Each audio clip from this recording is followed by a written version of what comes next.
Hello, hello, hello. Welcome back to the program, Girl Nettles, and also Sean here with 1,000 voices. It's been a few weeks for you, Sean, but it's been months for Nettles. Hey, how's it going? Hey, hi everybody. It's so happy to be back. I am just so happy to be here. Um Motherhood is awesome. That's the reason for my absence if anyone doesn't know. You And I spawned. will be huh? You have spawned. Right? I have my own little crotch goblin. But I will be taking any advice you guys have for raising Westerosi kids because it is a doozy. Um Well, so so the whatever. key is not to let them grow up in a castle. They need to grow up sleeping in ditches and eating hard salt beef, and then they develop good character. Of course. But of course, according to George, it doesn't matter like what the mom does. It's all about the dad. You could have the best mom, but it's just like your future depends on who your dad was and how he So treated many you. dead moms, So many dead moms Diana or good Dane, moms, but Rayla's dead, Joanna's dead, everyone's dead. Lyanna Stark is dead. yeah. It's Catelyn also Stark is undead, you know. it's pretty clear that George R. R. Martin had some type of issue with his dad. Yeah. There's a A lot lot of of bad. Randall Tarley, Tywin Lannister, John Connington energy in the books, isn't there? Oh yeah. Yeah, and it's very there's a lot more detail there than there Robert is with Baratheon, yeah. with We the could keep mother. going. Yeah, Robert Baratheon. Speaking of, so in any case, welcome back. It is great to have you, and we will be getting to y'all's thoughts on the Night of the Seven Kingdoms in the back half. I'll put a timestamp once the stream is done. We're gonna do Hot D first, but we will get to y'all's takes on Night of the Seven Kingdoms. And sadly, there was a YouTube glitch with me and Estella and Tim's episode 6 stream. It's just been sitting there on YouTube saying, uh, what's it called?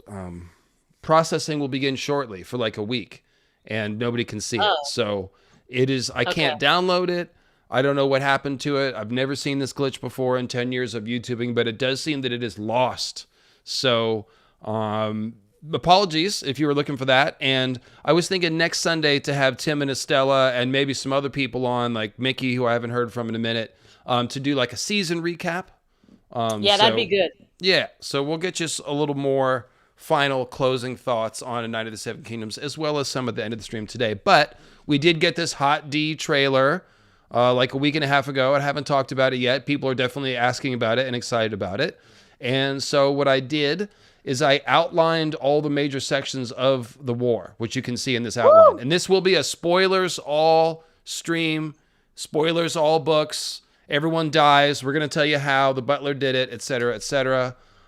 So basically, what I did, guys, last night is I quickly bullet pointed all the stuff that I think is going to possibly be in season 3.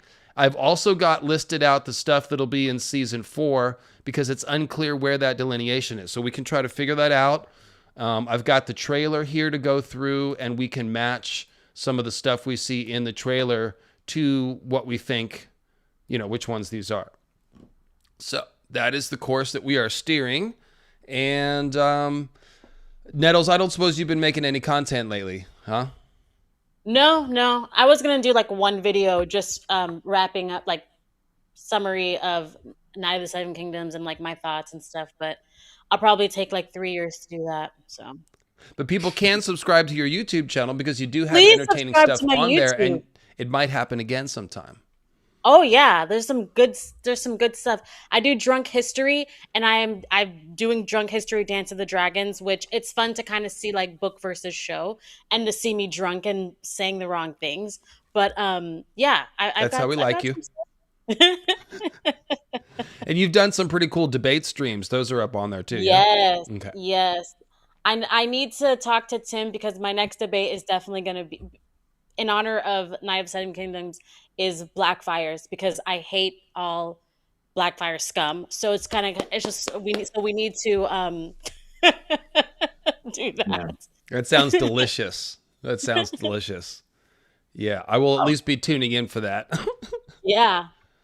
Might call you as a moderator or as a judge though, but we'll see. Yeah, I'm pretty pretty even-handed on that one. I don't have strong feelings one way or the other. I mostly just like to tease like I said something derogatory about Bitter Steel, called him a loser, and a couple people got up in the comments. I was like, hey, I don't really take sides in this. Just a dig. I'm trying to remember it's factual. He did lose, so. He did lose. I'm trying to remember what we debated on. What there was one of your I was on there, and one of your friends was too, and I can't remember what we were fighting about. I think it was House of the Dragon stuff. Yeah, me neither, because too many things have happened since then. There's been a few, but they're quite lively. So if you enjoy a lively debate, definitely check out those streams on Nettles' channel. And Hero with 1,000 Voices could really use some Patreon subs because his computer just melted down. Is that not the case? Yeah, it's been kind of a crazy busy, mostly good month. But yeah, a couple days ago, my hard drive burned out. It's mostly fine. I had a 3 terabyte hard drive. Most everything is backed up, and they're giving me a 1 terabyte hard drive for free. So I just kind of have to wait 10 days and get some content done on my PC, which I don't prefer doing. But still, it was very traumatic, and Sean could use the emotional support of some new Patreon subs just to kind of, Yeah, well, some digital hugs. But it came at a pretty terrible time, just because I'm working on a lot of things. I have 2 YouTube videos and 2 Patreon videos I'm working on simultaneously. And in addition to that, I booked my first gig as an audiobook narrator, and I'm really excited about that. I was going to start recording on Thursday, or on Friday. Employee with 1,000 voices. Yeah, I'm very excited about that. It's a lot of work, but it's good. And if I can book a few of those a month, I can quit my day job, or a few of those a year, I can quit my day job. But working on that. I have 2 King Arthur videos coming out. One that's kind of just explaining why King Arthur is so chaotic and inconsistent in the lore. Another is going into Gawain and the Green Knight and why it kind of doesn't fit in Arthurian lore, and why J.R.R. Tolkien was so obsessed with it. And then in addition to that, there's a video I was going to make about the Greek gods that I was going to make before Christmas, but I put it on hold for the Christmas Carol video. I'm going to finally get back, and the script is written. I just need to film it and edit it. But that, and then a little extras thing with for my Patreon, King Arthur connections to Lord of the Rings and A Song of Ice and Fire. Well, that sounds like some heady stuff, like usual, from Hero with 1,000 Voices. I'm guessing that the Green Knight story sticks out from the Arthurian mythology because it is much older and probably has different origins than a lot of the Arthurian stuff. Is that not the case? So that's kind of what I thought I would find when I was looking into it, but it was actually written around the same time that Chaucer wrote Canterbury Tales. And it was written in alliterative verse, same as Beowulf. So it's a way that it's kind of a type of poetry that you can store a lot of information in. You emphasize certain syllables, and it's a way to encode things. And it's why J.R.R. Tolkien's favorite work is Beowulf. And because this was written with its own agenda kind of encoded into it, that is not there at the narrative level. It's something that Tolkien was really fond of. So my original hypothesis going into the video was shattered, but it was still very interesting. That is an interesting angle. The poetic structure that sometimes classic writings are composed in. Like if you want to get into Genesis and the first books of the Bible, you have to understand the Hebrew poetic structure. Apparently, I'm not saying that I do, but I have heard, like talks from scholars and stuff. And yeah, it adds a lot of insight. It tells you the context of certain lines, whether they're meant to be literal or figurative or things like that. So yeah. Anyways, Hot Dragon. Oh, yeah. It is here. It is back. Only a few months away. We don't have an official tip-off date yet, but we did get this trailer, and we can see, the last 2 episodes from last season that are going to be the first 2 from this season, the ones that got chopped. is definitely a lot of what we're seeing in the trailer. Usually that's how they do. They show you the first couple episodes, less so the later part of the season. And just to say it again, this is a spoilers all stream. We're going to be talking about the whole rest of the plot. There's not really a way to do a spoiler-free preview of the season from three people who know what happens.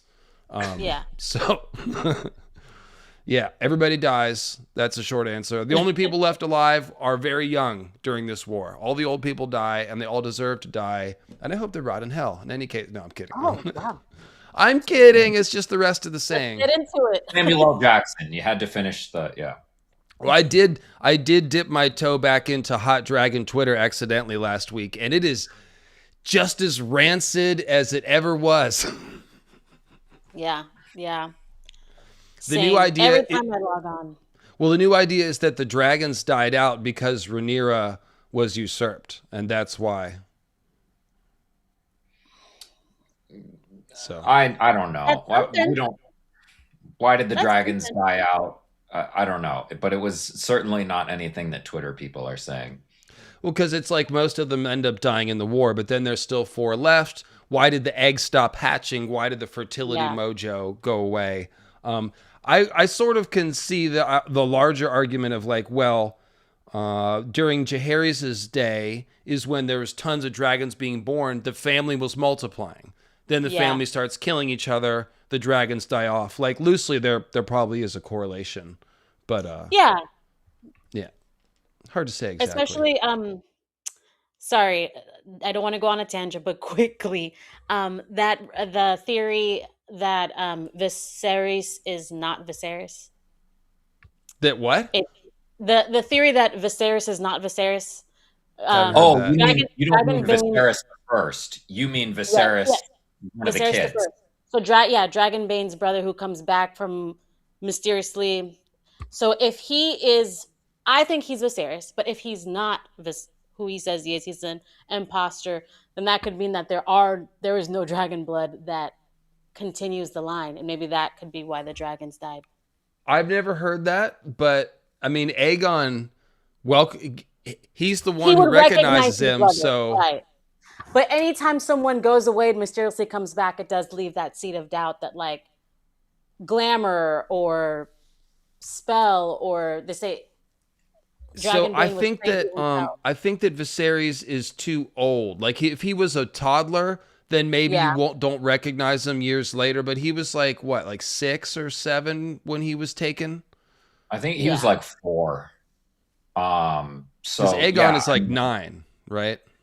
And it was only a few years later, so it's not like he's going to be unrecognizable. But I think you have to kind of put that theory hand in hand with some Daenerys birth theories of like who her family really is, because she is of that line, right? So it's like she comes straight down from Viserys through Aegon. So she would have to be, I guess there are some people who say that she's secretly a Dane and she has like Valyrian blood.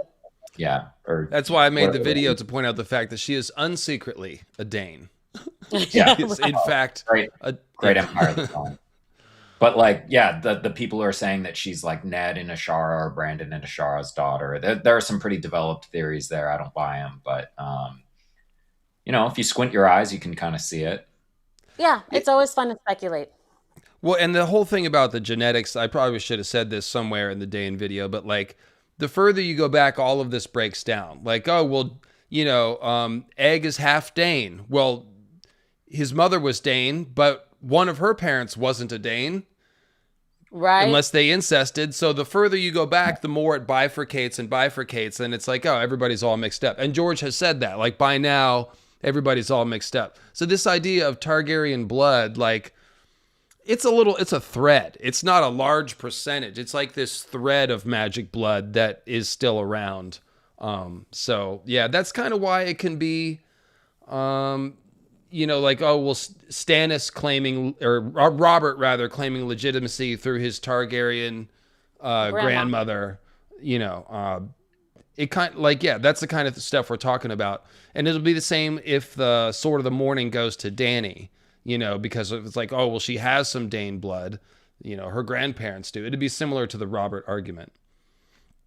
But my main thing on that is just that Arthur and Rhaegar were consulting on all of this stuff. And so if Rhaegar thought his kids were going to be the prince that was promised, and if Arthur Dayne knows that Dawn is Lightbringer, then they might have made plans for Lightbringer to go to, Rhaegar's son Aegon or Jon.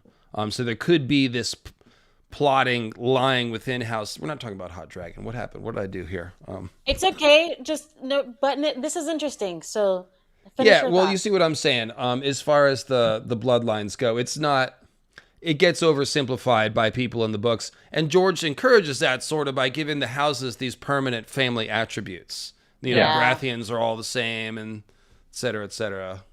You cannot pull every thread. The sweater will come apart. It's a fantasy. It's not real. The genetics aren't real. We're kind of just meant to think of it in those loose magical terms. That's why I kind of circled around to saying, hey, the last two families that married into House Targaryen were Dane and Blackwood. And doesn't that seem significant? So whatever the percentages are, I don't know. But yeah. Yeah, like how many times has Blackwood married outside of Blackwood in how many thousand years? And yet we have a Greenseer born last generation with Bloodraven. So it's just, yeah. Would that be able to hold on through, how many thousand years? Probably not literally, but it's also magic. So who cares? Yeah, they didn't have 23andMe. Yeah, and even they point out like the Brackens and Blackwoods have intermarried. So they hate the shit out of each other, but they're also related. So it's a cultural identity. Like if you grew up, if you, a specific Blackwood grew up in House Blackwood, then you're a Blackwood, Yeah. So it's like football culture. Like how the team, you're born into this family, you better like this football team. And yeah. Then at the end, you're just happy everybody likes football and is drunk on a Sunday. Go Steelers, says Eric. All right, on. So, real quickly, I want to... no, that wasn't what I wanted to do. I want to pull up... before we get into the trailer, I want to try to I want to go through these events real quick. Okay? Yeah. So, the battles that we have... I've heard that there will be 5 battles in the 8 episodes that are coming up, and you can see that is probably going to be the case. So, starting at the top, the Gullet, we know that's first. That one is the Triarchy... trying to break the Valerian blockage of King's Landing. There's some dragons involved. The Valerian fleet is involved. The Battle of the Honey Wine is the first one down in the Reach. So this is the Hightower army coming towards King's Landing and getting ambushed by Rhaenyra allies, Daeron and Tessarion. This is when they enter the picture, enter the dragon. And so they win and keep marching towards King's Landing. The Red Fork leads to the fish feed. Okay, so the Red Fork is basically, this is the Westerland's army coming east over towards the God's Eye, and a bunch of Riverlanders loyal to Rhaenyra ambush them.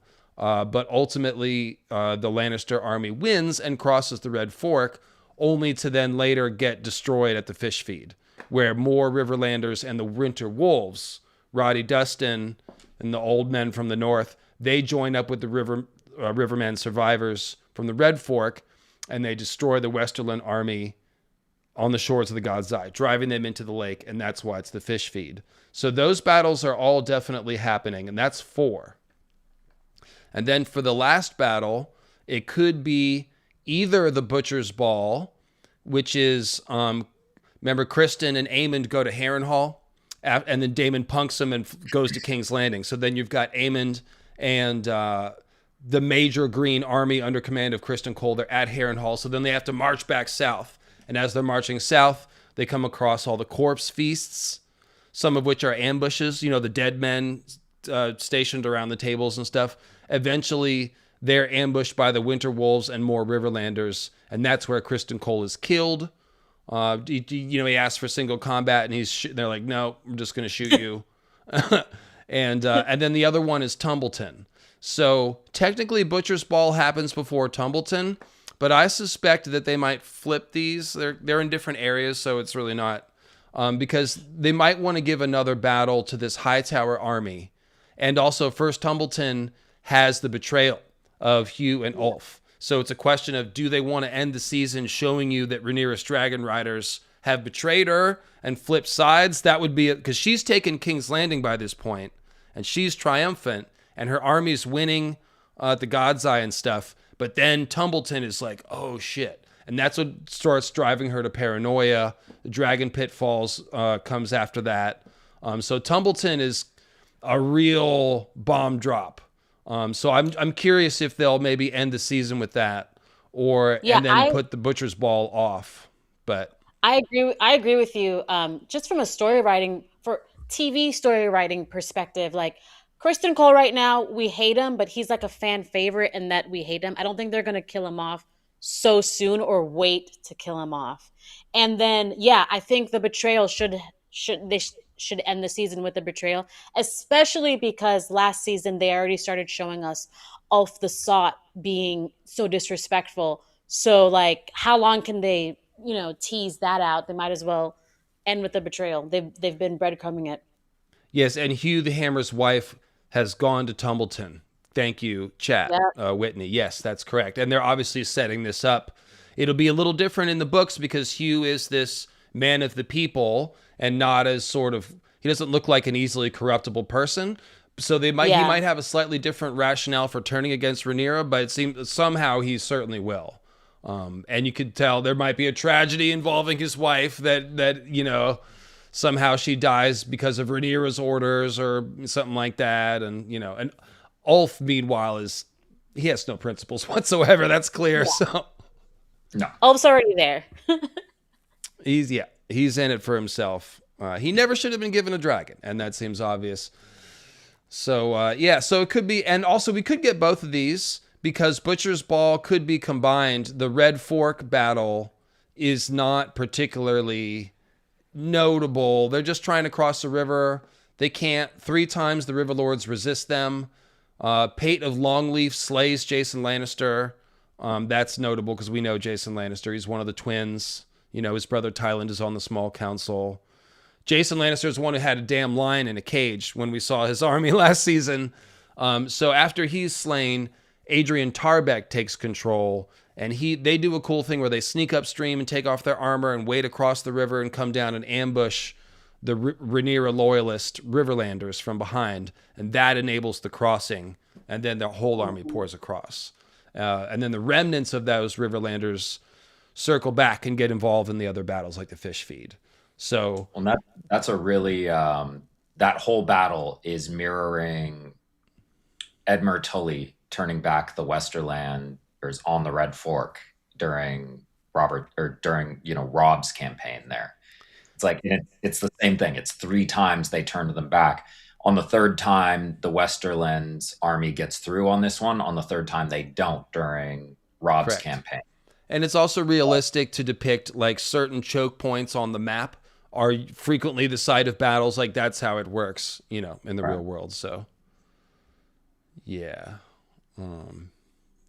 Someone said I look tired in the chat. I'm sorry. I was up all night last night rearranging my studio. I flip-flopped my bedroom and my recording room. So my bedroom is now in the smaller room, and I have more room here in my studio, which will lead to cool things. But yeah, I was up all night. It'll be all right. I live tired. It's fine. Yeah. You've got energy drinks and Adderall. I have plenty of energy. I just got the dark circle. I always have dark circles, man. I can't get rid of them. That's just how it is. Me too. All right. So so given that we've laid out that track here and the other stuff that happens, obviously the Red Kraken, Dalton Greyjoy, as soon as the Westerlands army marches, he starts attacking the Westerlands because he's just kind of an opportunist. So he burns and sacks Lannisport, but cannot take Casterly Rock because it's Casterly Rock. Fair Isle's taken, and he continues to be a problem. We'll have to see how much he makes it into the show. Tim has got his fingers crossed. I have no confidence that we'll even see him at all. We probably just hear about him, but we'll see. Yeah. Don't tell Tim I said that. And then there's the Sunfire at Rook's Rest. If we remember, Sunfire went down in the woods at Rook's Rest. And they've left that as hanging. People are assuming he's dead. Of course, he's not. And there's a whole thing where Lord Mooten and some good men from Crackclaw Way, good dragon men. They retake Rook's Rest for Rhaenyra, and they try to put an end to Sunfire. And something like 60 men, 60 men die, including Wallace Mouton, because the dragon is still a dragon. And then Sunfire vanishes on his broken wing, flying 1.5 winged, all crooked like to Dragonstone, where eventually Sunfire reunites with Aegon. We have the fall of King's Landing, and there's some executions. Otto's executed. A bunch of people are taken captive. We've already seen Larys sneak out with Aegon, so that's in the works. Mm-hmm. And we've also, we'll talk about it on the trailer. Aegon looks like he's getting mixed up in one of the battles, which is interesting. Right? Yeah. Yeah. And then there's the massacre at Harrenhal. Aemond, pissed off that he's gotten played, takes it out on the Strongs and commits a small-scale genocide. And then there's also Aemond turning to burning the Riverlands. And so that's pretty much what we got to work with. Let's take a look at the trailer. And of course, that's from the books. Some of this will be different, but at least that way we have the book outline in our heads. So we see there, we have Alicent approaching Aemond, and they're, Alicent last season has essentially sold out her side to Rhaenyra, saying that she'll throw open the gates, right? Mm-hmm. Yeah. And it seems like Aemond has caught wind of this or suspects something about this. Please kill my son.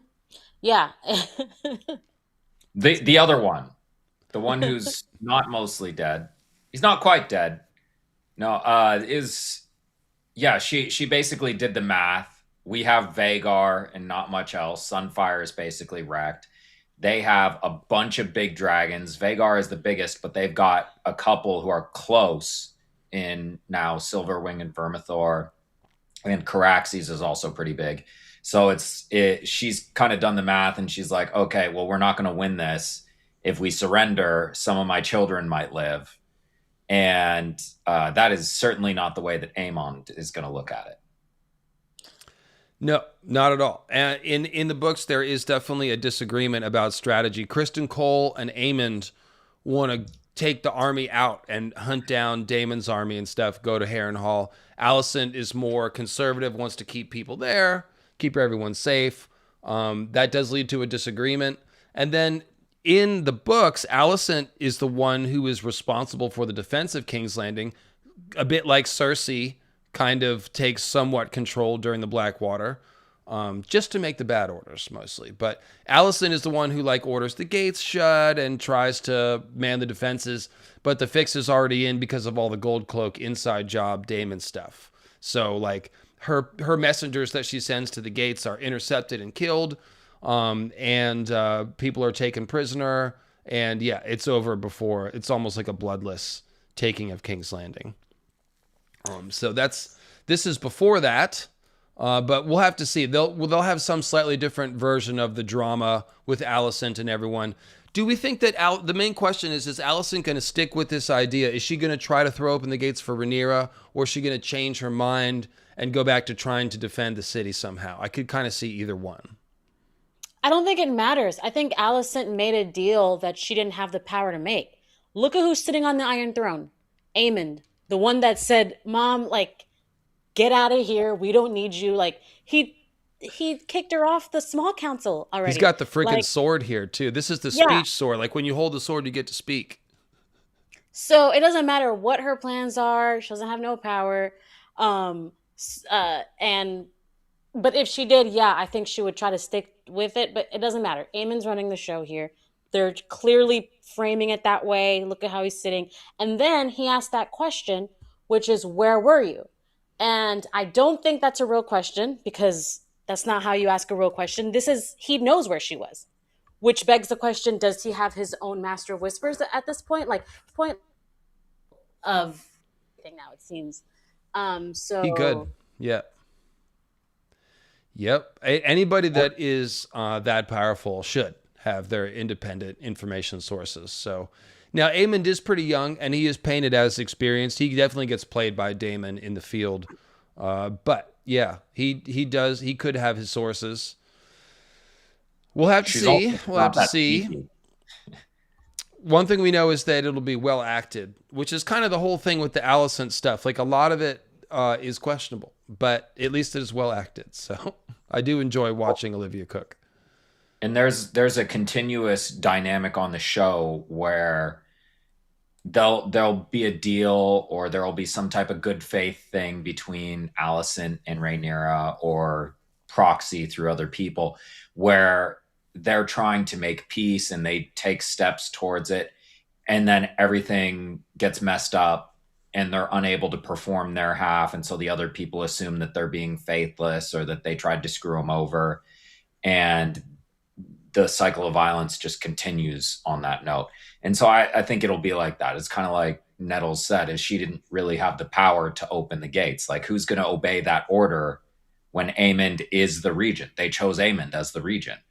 So yeah, she'll try to do it. She'll probably get caught, and it won't work out. But either way, they're going to lose King's Landing because of what you were talking about, Dave, where Kristen Cole and Aemond want to get into the field. They're itching to fight. Yeah, that's basically, it's the combination of Aemon and Kristen taking the army away, and then Daemon pulling the inside job, essentially. What's going to happen is essentially Rhaenyra is going to be enthroned in King's Landing, and Alicent is going to be her prisoner, but hanging around in court so they can dialogue. They do play off each other very well. I think the main objection that a lot of us had to last season's shenanigans was just like the contrived nature of Rhaenyra sneaking in as a septa. Like, there was just, the plausibility of it didn't wash. But they're great together in scenes. So now that they legitimately will be in the same place together, there certainly will be a lot of Alicent Rhaenyra dialogue. So whatever Alicent does, either trying to carry out the promise or reneging on the promise, however that works out, is going to set up this dynamic between them. So it will be interesting. And then Helena is also, I see people mentioning her in the chat. She is more of a presence by far than in the books. So there's the question of how will she figure into things. In the books, after the death of her son, she's basically broken. And she doesn't take much of an active role after that. Until she ends her own life. If indeed she did that, we don't know. So now it's so totally different. Helena could be, if Rhaenyra and Helena come into contact with each other, what will Helena have to say to Rhaenyra? Like, she might spit out some crazy prophecy or just some like cryptic stuff, like it could be crazy. Yeah. I had forgotten about Sister Act 3, so thanks for reminding everybody about that. It really went off the rails when they left Whoopi Goldberg out of the sequel. But yeah, I have noticed that they've done a total Cassandra with Helena. Like, you cannot.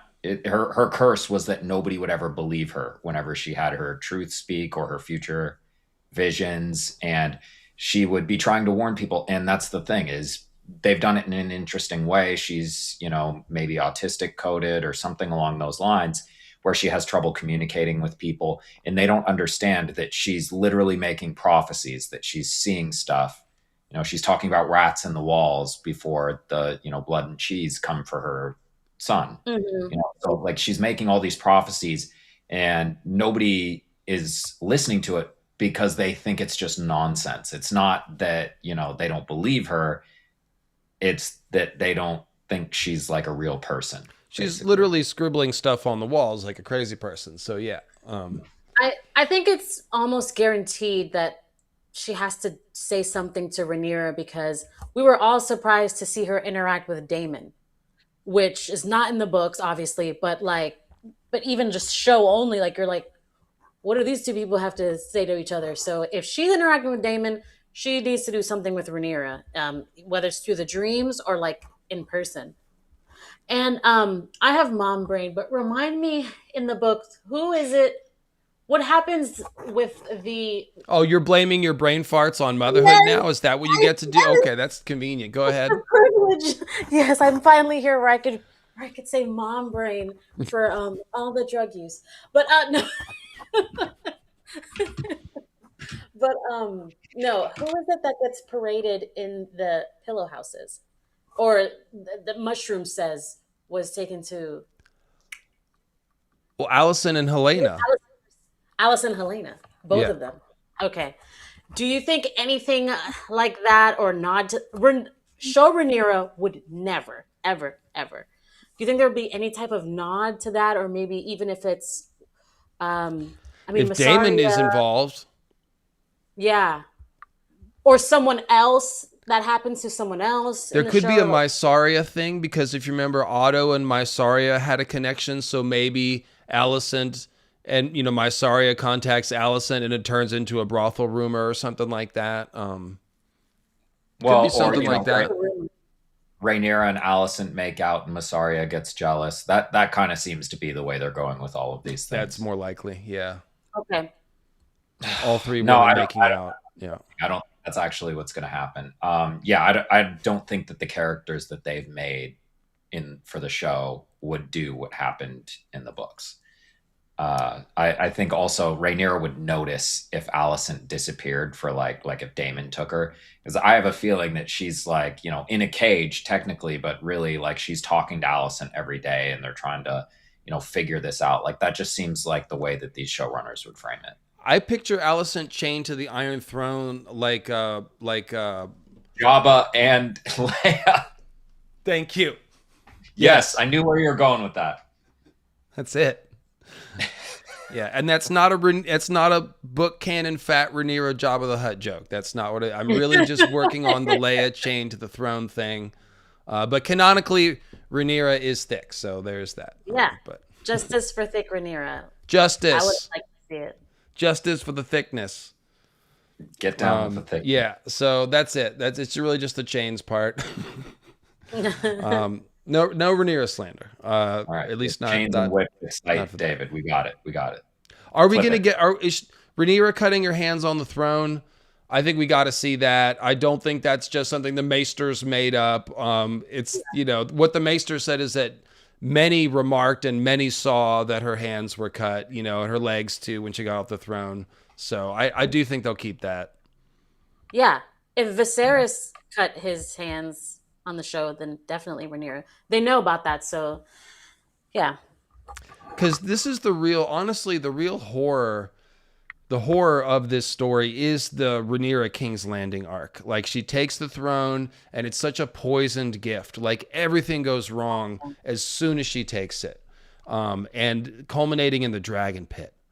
And it's just like, oh my God. Like, whew, that's going to be so awful. Oh yeah, I can't wait. I can wait. I can't wait. Did we see anything last season with them emptying out the treasury? Because that's the biggest thing that causes her downfall is the treasury. We had the idea. The in the Lannisters book, need to the take Lannisters it took Yeah. in the books, but did they show that in the show or say that? I think there has been some discussion of it. I can't remember what it was. Yeah. I think there has been. I know they have played up that King's Landing is like feeling the blockade. The price of food has gone way up. So they're playing up those common people's struggles. So I think they will. Yeah, someone says they did mention it. So yeah, Rhaenyra getting there and not having money and needing to raise taxes on people is a pretty big plot point. So I think that will be kept. Yeah.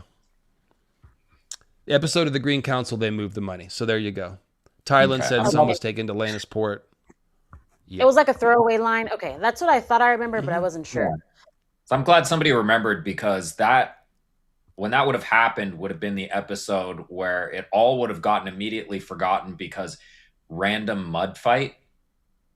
And then please get all my wives pregnant. Island, yeah. That was weird. Oh, that. Yes, I forgot about that. Yeah. That's like literally would have happened. So throwaway line, and then no, I won't end the blockade unless you win a mud fight against me. And then if you win the mud fight, we'll talk about you getting all my wives pregnant. I'm just so happy we got that instead of like Jace on the Wall or Jason Winterfell. I just love that swap. And I'm being facetious. You cut George R.R. Martin out of your show. This is what happens. Yeah, and Kimberly LaFay is right on cue. Are we concerned about the butterflies from past seasons, especially since Martin is no longer involved? No, yes. I'm not concerned. I just know that it's like there's going to be some changes, and they're mostly going to be simplifications. We probably won't like them, and that's really all there is to say about it. It's And gonna, we'll still watch and be entertained. yeah. I mean, I'll just sort of take it as it comes, but I'm not worried. No, I expect it to be different. I think what I'm excited about for this season is the fact that they're working with so many battles. Like these battles are going to be awesome. Anytime we see the dragons on screen and the big battles happening, it's pretty sweet. Like Rook's Rest was unprecedented. None of us have ever seen anything like Rook's Rest. Like that was incredible. They did So good, yeah. I'm here for more of that. And there's going to be even bigger versions of that with more dragons and more men at different locations and lots of sacking of towns. So that's all going to be crazy. And even though, like, for example, the Alicent Rhaenyra stuff is kind of wacky, but I think like more active Helena is really cool. Like this is something that's better than the source material. Yeah. And you know, Laurie's is really compelling. In the books, Laurie's is like just very hard to figure out, but on screen, he's like just really twisted and sadistic, and he's killing his own family, and like there's a lot. It's going to be a lot of great stuff to watch, and in particular, to wrap up with Helena and Rhaenyra. Rhaenyra is one of the people that might actually listen to Helena, and wouldn't that be interesting? If like all these people are ignoring Helena and then along comes Rhaenyra, who is more mystically minded and knows about the prophecy. If Helena says anything about the prince that was promised or the White Walkers or any of that stuff, Rhaenyra is going to be, you know, so it'd probably be like a tragic message of doom that Helena would be giving to Rhaenyra. It'd be something ominous, but it'll be something that Rhaenyra listens to and begins to play in her head. And then we have to figure out, how is Helena going to die? Because unless they're just going to carry, I mean, she does die in the books. You know, she either leaps from her window into the moat of King's Landing and dies on the spikes, or is thrown there. So that seems like something that could be different, you know? Yeah. So, yeah. Not sure how it'll happen, but the Helena stuff will be interesting to watch for, I guess is what I'm saying. So meanwhile, on Dragonstone, it's much the same. They're waiting around, trying to figure out when to do something. We want to use the dragons now that we have them. And of course that does happen, because once Daemon hears that Aemond leaves King's Landing, he sends ravens to Dragonstone. And he's like, come meet me with your dragon at King's Landing. And the dragons also get involved in the gullet too before that. So here's Alicent. She is being escorted by a Kingsguard. Look at her doing Crimes Cloak. Yeah. Is that the Assassin's Creed? She's in her Assassin's Creed arc here? It is the doing crimes cloak. So we should assume that she is doing crime. This is maybe her trying to carry out her plot to open the gates. Like, she looks like she's somebody that shouldn't be doing a secret mission that's doing a secret mission. The hood life chose her. Big deer in the headlights look here. The hood life. So who's this Kingsguard, and is she going to try to do something sneaky under his cover? Is she going to get a Kingsguard murdered? Is he in on her plotting?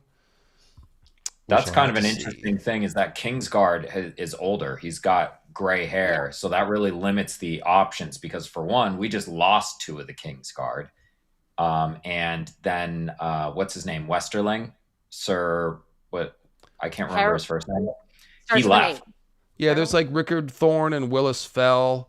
And those are the 2 that take the kids to safety. There's only 1 kid to take to safety now. Right. So there is kind of an extra Kingsguard to be killed in some way. And it's the Rickard Thorne Bitterbridge thing that's probably not going to happen at all. It doesn't seem like they'll do another. Well, I guess instead of sending the 1 kid to Storm's End who is safe, which would be, I guess, is that Jaehaera? Yeah. I have it in the notes. Yeah. So it would be Jaehaera, because she's the one who survives all of it, and then they betroth her to Aegon the Broken. Yeah. And Maelor is the one who dies. Right. So yeah, I guess they can't put Jaehaera in Maelor's spot. So probably the whole Maelor Bitterbridge thing is just axed, because it was too fucking horrible. Yeah. Frankly. Yeah. So they may kill him here. This may be like, just kind of displaying Aemon's brutality here. They may, like, this is the Kingsguard who escorted her on a secret mission to go see Rhaenyra on some treasonous stuff, and so he executes the Kingsguard and imprisons his mother over it. It would So be Orange kind of a Tabby circular says that moment. this is Rickard Thorne, which means he probably is going to die. Yeah, I think that makes Right. sense. So, and then Allison ends up imprisoned by Aemond in the same way that Robb had to imprison his mother for some treasonous stuff, Mm, letting people go. And okay. then, That'd but be nice. eventually it'll end because Rhaenyra will take the city, and then she'll basically just change captors. Not much will change. This is probably Jaehaerys getting permission to go to the Gullet after hearing about, because the way that the Gullet happens. Just to flip back here, let me make this a little smaller. First thing is they send Rhaenyra and Daemon's young children, Aegon and Viserys, on a ship to the Free Cities for safety, and they run right into the Triarchy's fleet. Such bad luck. George, this is Damn. such a great storyline. It's like story writing. It's crazy. It's Def- crazy. Definitely feels like one of those moments lifted out of history. Those fortuitous moments or unfortunate moments. Greyways Tim in the chat. Daemon gave us those cloaks, and no matter which way you turn them, they're still gold. That's right, Greyways Tim. We know Greyways Tim is treason permissible. He's a Blackfire supporter. Yeah, So, he just likes that they're gold because of the Golden Company Scum. over here. Tim, Scum, we were scum. hyping up your oncoming debate on Girl Nettles' channel to discuss Blackfire treason. Yeah. I'm calling you out, Tim. You can't say no. We love our treasonous Tim. We love him. So basically, they run into the fleet, and young Aegon, of course, jumps on Stormcloud, his very young dragon who can barely carry him. And Stormcloud heroically carries Aegon back to Dragonstone despite being wounded and dies after he lands. And this is Let me how the say, people on Dragonstone know what's going on. And so this it's moment here is probably right after Aegon gets back to Dragonstone. And if it's not this moment, we know that moment will happen. Jace is going to be persuading his mom, let us go and fight in the battle. Same story. He's been, let me fight, mom, come on, for the last season or whatever. So we know that's going to happen. Jace is going to die at the Gullet. The other dragon riders are there. So Hugh and Ulf are going to go too. In the books, Nettles and Sheepstealer also go. And we know that's going to be Bela instead on Moondancer. Right. And that's what we're and in seeing that here. This is the scene- Gullet. Go ahead, Sean. In that scene in the trailer, he's saying you can't trust her, and presumably he's talking to Rhaenyra about Allison with the whole opening the doors. Ah, okay. So a different I moment. But Well, we know no, that it moment will could happen. be. It could still be that same scene. Like he's about to leave for the Gullet. He's finally gotten permission, and he's like, you're planning to go into, because the dragons that they take into King's Landing, it's Caraxes, right? So it's none of the people who are at the Gullet. So she could be going into King's Landing True. with Daemon at the same time as they're all headed to the Gullet. And then as he's leaving, he goes, you can't trust her, to open the gates and all that. So it's just, it would make a lot of sense for me if those two scenes were the same scene. This is really cute. This is like a kid telling his single mom not to trust her new girlfriend or whatever. Single mom who works too hard. works two jobs. Yes. So I wanted to say, Aegon's flight here, in the Gullet, is his first and only flight. So you do have to imagine being 9 years old. You've never ridden your dragon because he's not big enough, and so it's like. So I'm wondering if they're going to give us another first dragon riding scene, like what that's like. Like first they gave us Aemon, which is like woo, all the highs and lows of an experienced dragon who knows how to fly, right? Now they might show us a terrifying first flight. Like this is how the first flight can go wrong. Like we've shown you how it can go right, but here's how it can go wrong. And this is going to be a Nettles only exclusive. I think that Jace will survive. I don't think they're going to kill Jace because if they didn't kill Laenor, anybody can live. Anybody who died in the books now can possibly live if they're a fan favorite. I think for some reason Jace will survive.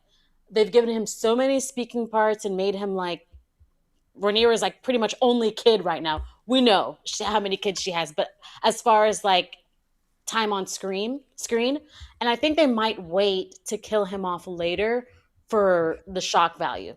But there's so much going on this season, I don't think they need him to die. Well, I would be surprised if that happened. Yeah.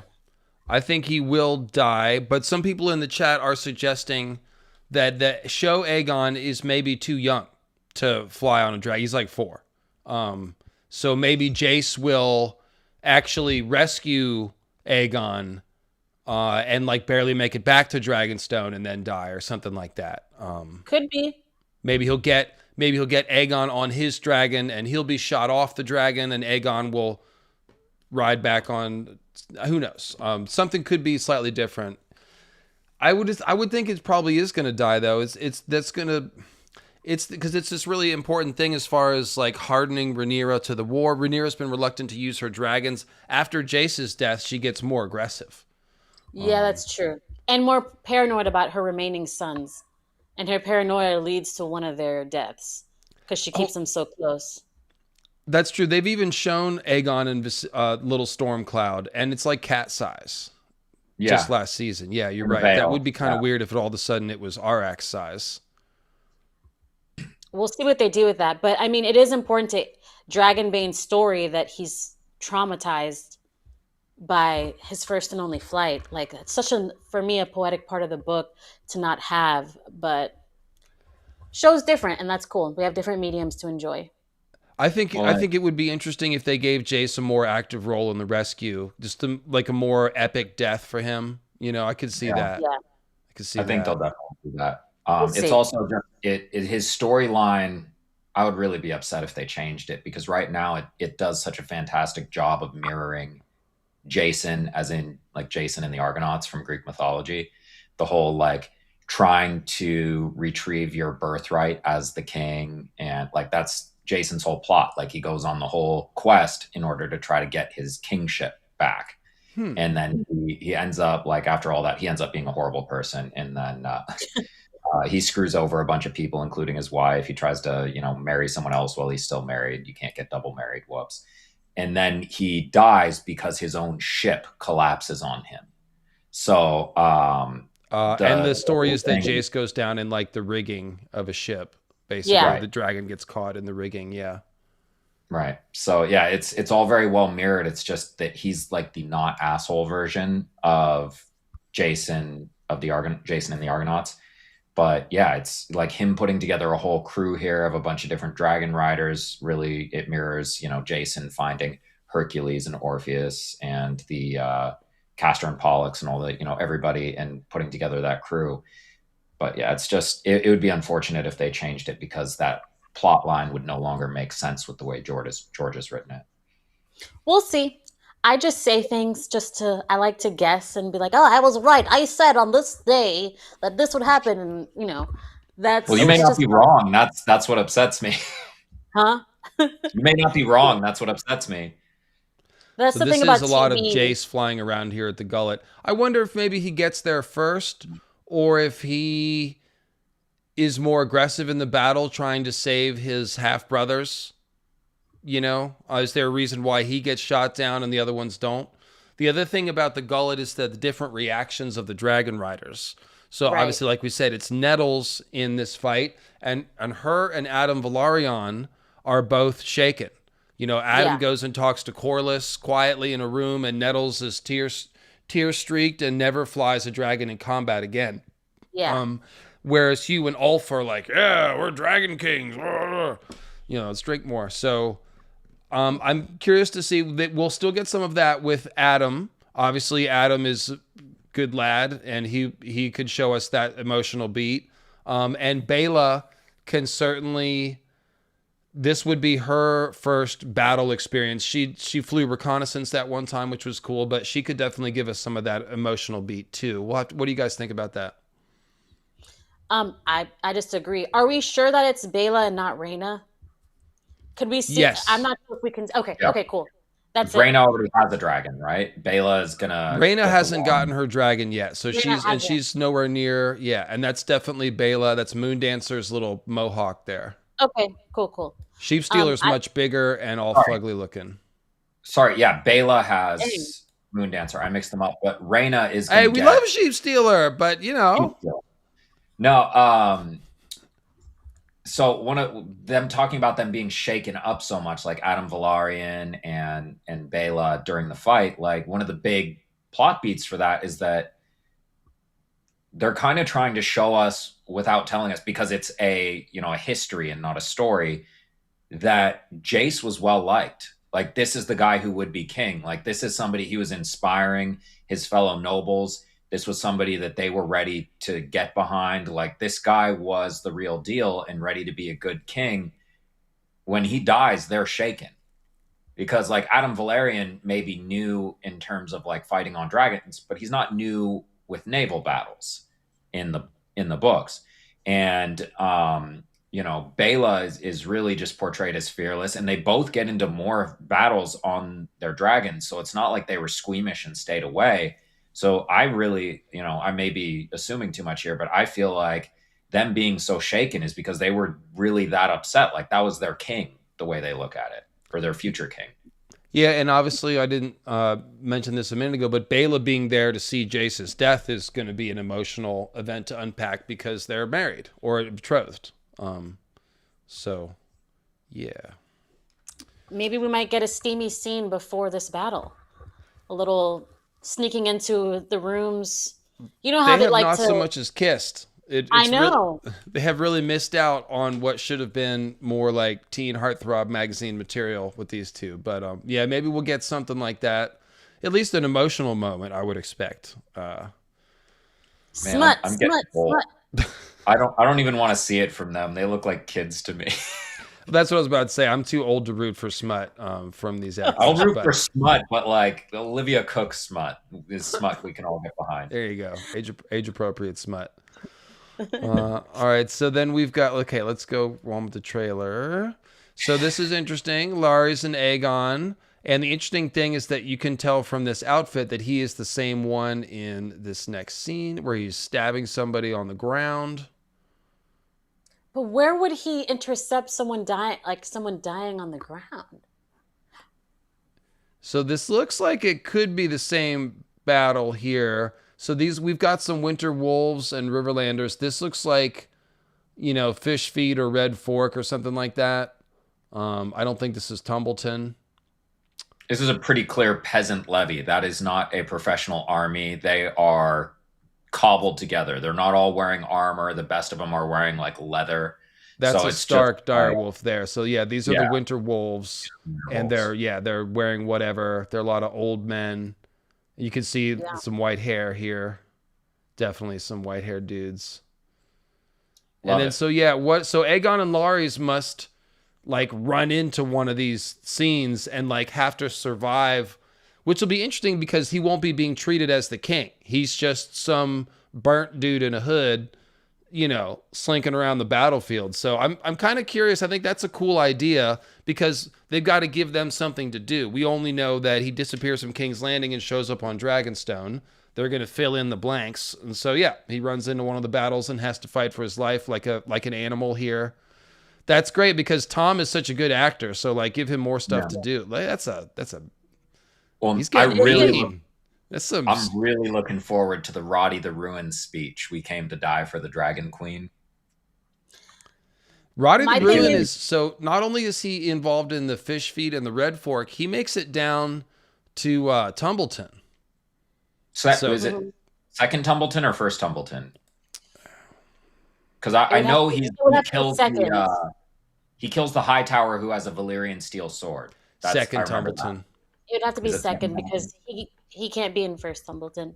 Yeah, he would All right. need he would need the teleporter to make it. Yeah. But the thing with Aegon here doing this Arya stabby move is like they're about to make him likable. Like, how could you not like this guy? He's about to be brought down, and like probably like I feel like he's like this is showing that he's going to be like almost like a commoner. He's gonna know what it feels like to fight the wars that these high lords, command. Like, I don't know. I think we're gonna start to see a change in him.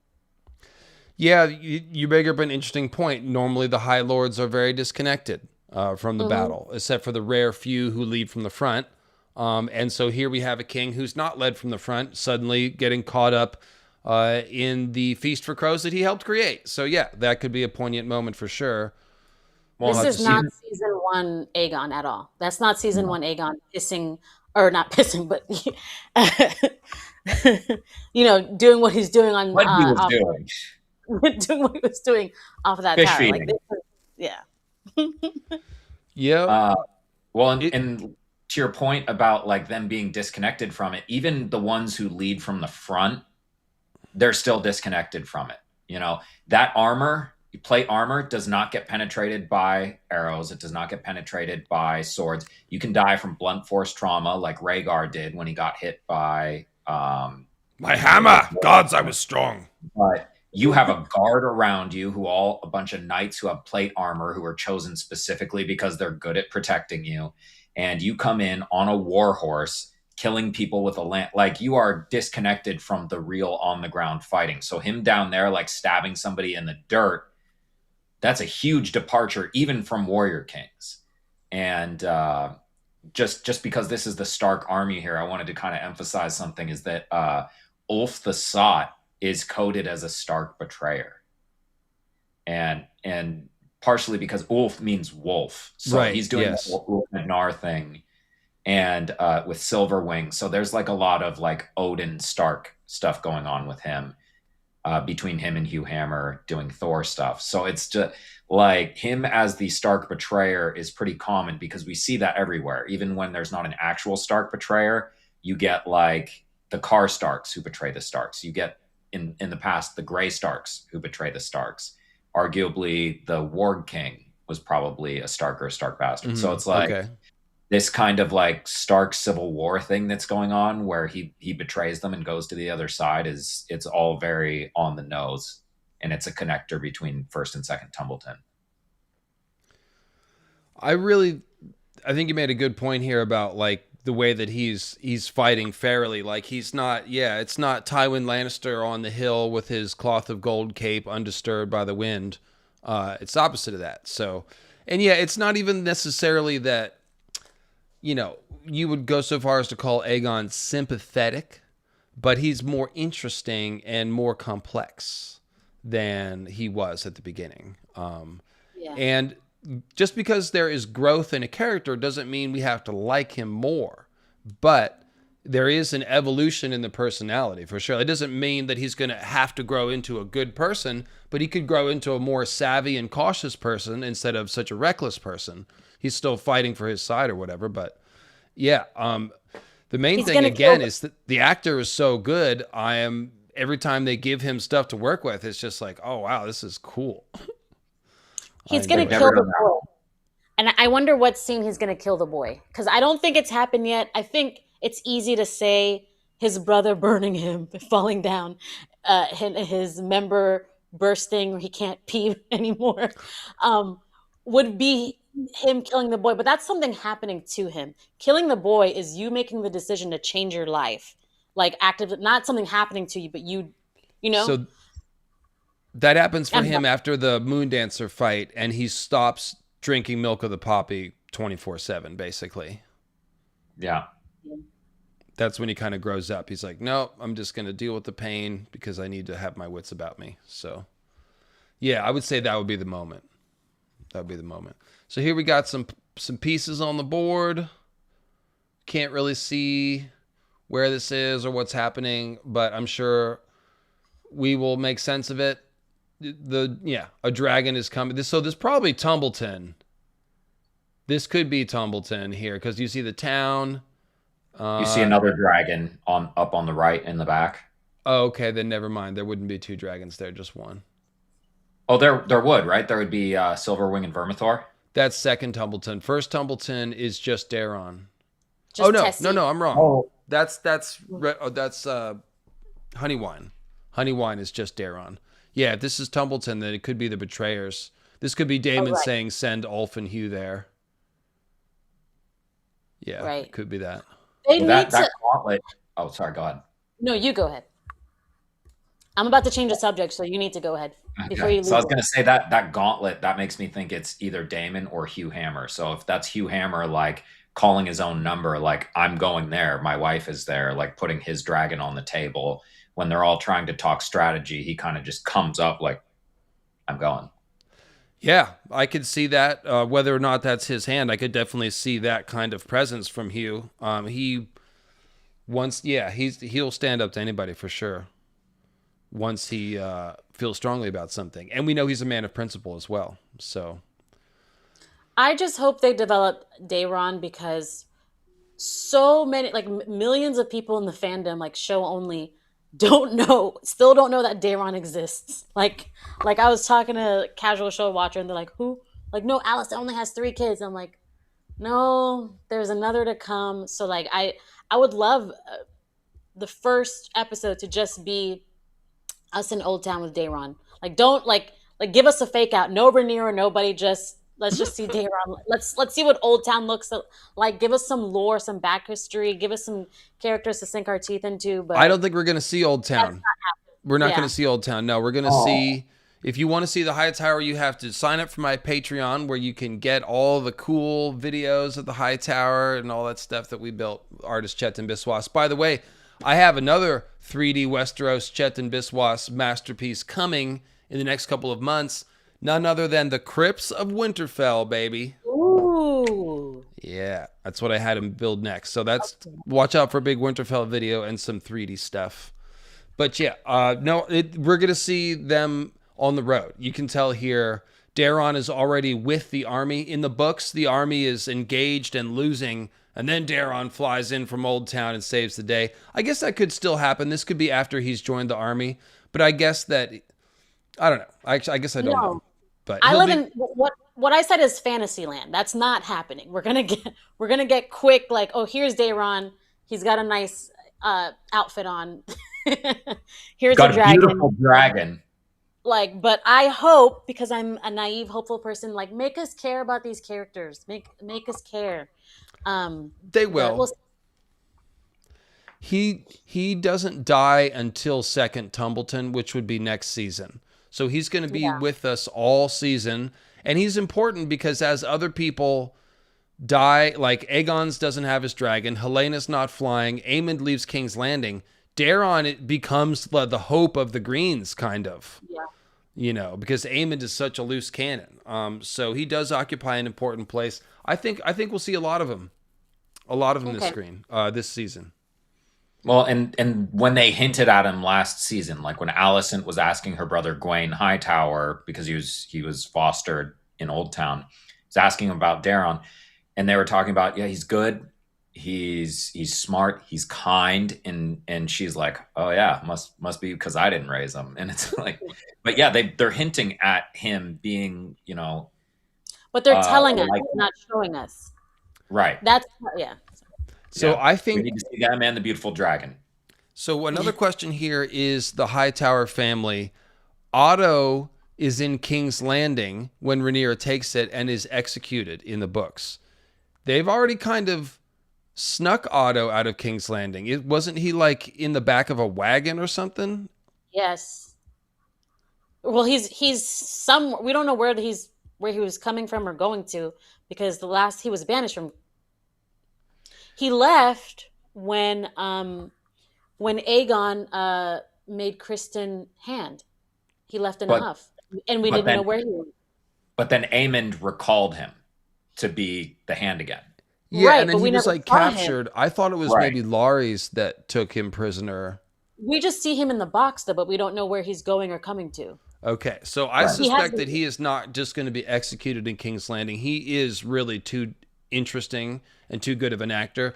I suspect that they may put him in the Ormond Hightower spot, where he's going to end up leading that army and hooking up with Daron, and that would give us a way to explore Daron's character because he'll be in scenes with Otto, who we know, and Yeah. then that and or no, I'm sorry, Hobart Hightower, the one who kills Ulf by drinking the poisoned wine and dying with Ulf. Oh Like, I yeah. think that would be a good one to give to Otto instead of some other high tower we've never heard of. So if they are keeping Otto alive longer, I would expect to see him join up with the Green Army at some point and either play the part of Ormond or Hobart, preferably Hobart. That's my Also, prediction. can we talk about how that scene is 100% it's Princess Bride? Yes, we can talk about that. Take it away, Sean. I love Yeah, so Princess Bride. in Princess Bride, he goes through the three trials. You know, it's going to be kind of like three Lightbringer forgings in George's idiom. He fights the swordsman, he fights the giant, and then he goes and fights the brain, right? And they're sitting across the table from each other. They both drink poison. One of them's immune and one of them is not. And they're playing, like the hide it under the Iocane hat powder, game, right? tasteless, odorless, colorless.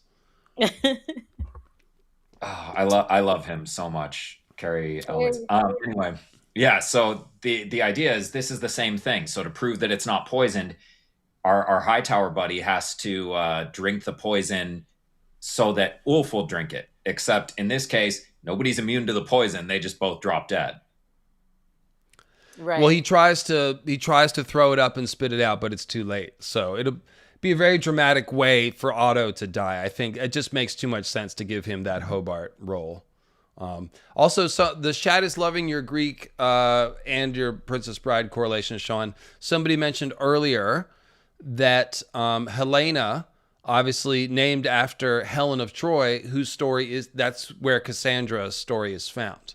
So that it's like George didn't name Helena Cassandra because that'd be too on the nose. But there's a connection there to help you suss that out. So yeah, that's cool. Well, and it fits with his idiom really well. A lot of the stuff that you've talked about, David, where you've really gone into detail.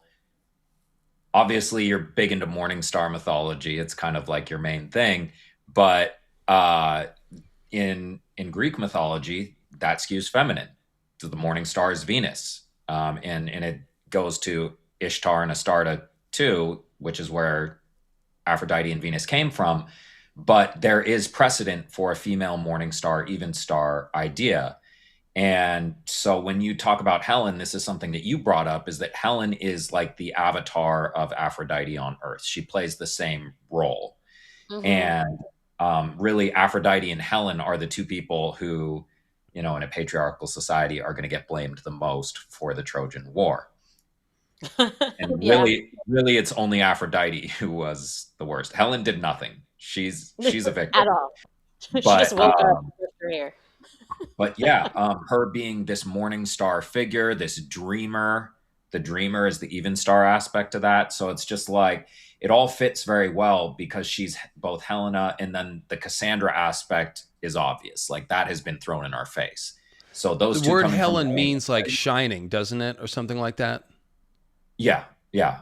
There are a couple of translations, but they all basically feed into the same idea where it's like this could fit very well as morning star. Yeah, a light bringer, a light giver. Yeah, exactly. Cool. Well, appreciate that. Really need to lock in on the Greek influence on Ice and Fire one of these times. There's so much of it.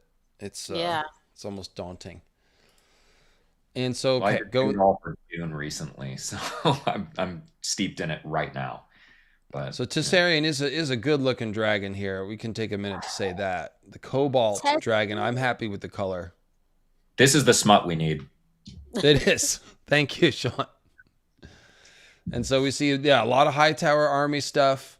And did it look like, what's his name? Gawain was with this Southern army, or is he with a different Hightower army? Where's Gawain? Here he is. That's not Gawain. Who's that? Well, I don't know who that is. What does his armor look like? That's not Gawain That Hightower? No, we've seen the actor for Gawain Hightower before. He was in last season. Well, this must be Ormond then. That would make sense because he kind of looks like a younger version of the actor who plays who is it Ormond. Sorry, I don't have Gawain Hightower Ormond or posters on Hobart. my wall. I forgot what he looks like. I will I'm confess. mixing them up. But Otto's older brother. He looks like the actor who plays Otto's older brother. Oh, I forget. I remember that guy, but I'm from the first season. I don't remember what he looks like. So they're saying that is Ormond Hightower in the chat. Okay, it's Ormond. The chat is old gods. The chat is always right. Yeah, So that Hobart looked makes, like kind of a fop. He didn't look military, like militant yeah. at all. Martial, that's the word I'm looking for. So this would be Ormond. Yeah, that makes sense. Well, and So this would it's be fun. with the Southern Army. So this is like the honey wine. This is where Daron is. And that looks different. This is like the rolling hills of the Reach versus the heavy forest of the God's Eye Riverlands area. Oh, So that all I makes sense. the Hobart thing where he drinks the poison. He's also doing a Tale of Two Cities thing. It's a far better thing I do than I've ever done, and it's not it's the same city twice. It's not two cities, so it's kind of a joke. But Oh, I see. yeah, twinning. Oh God. So where's so this is probably one of this could be friggin' anywhere, but Yeah, That looks like Harrenhal to me. The pillars. we're not supposed to be able to tell. You know. I was just saying that I was just taking that back, Sean. Yeah, this can't be anywhere. These are ruins of a massive construction. So this is almost certainly Harrenhal. Is that Vagar? Yes, that's Nana. So yeah, this would be Aemond and Vagar taking Harrenhal while everybody but the Strongs has evacuated. Yeah, and this is what it would be: is Aemond and Vagar versus like 12 people. The taking of Harrenhal. He's very proud of himself. Yeah. Yeah, I Just am like all how that is David. pretty Say that cool. again. What I was going to say is that Aemond goes on to burn many towns in the Riverlands. So while this is obviously Harrenhal, it's just like a long list. And when we finally get to the end of the war, there's this segment called the False Dawn, where we crown Aegon the Third, and he's engaged to Jaehaera, right? Yeah. And everyone's Yes. like, yeah, it's all sewn up. This is sweet. But all the destruction that Aemon has done in the Riverlands and the rest of the fighting has wrought on Westeros creates a feast for crows kind of environment where the law and order is breaking down throughout the country, and Ride of the Ruins got to come in and execute a bunch of people, and Westeros is basically recovering for a long time. There's like a 6-year winter that comes after this.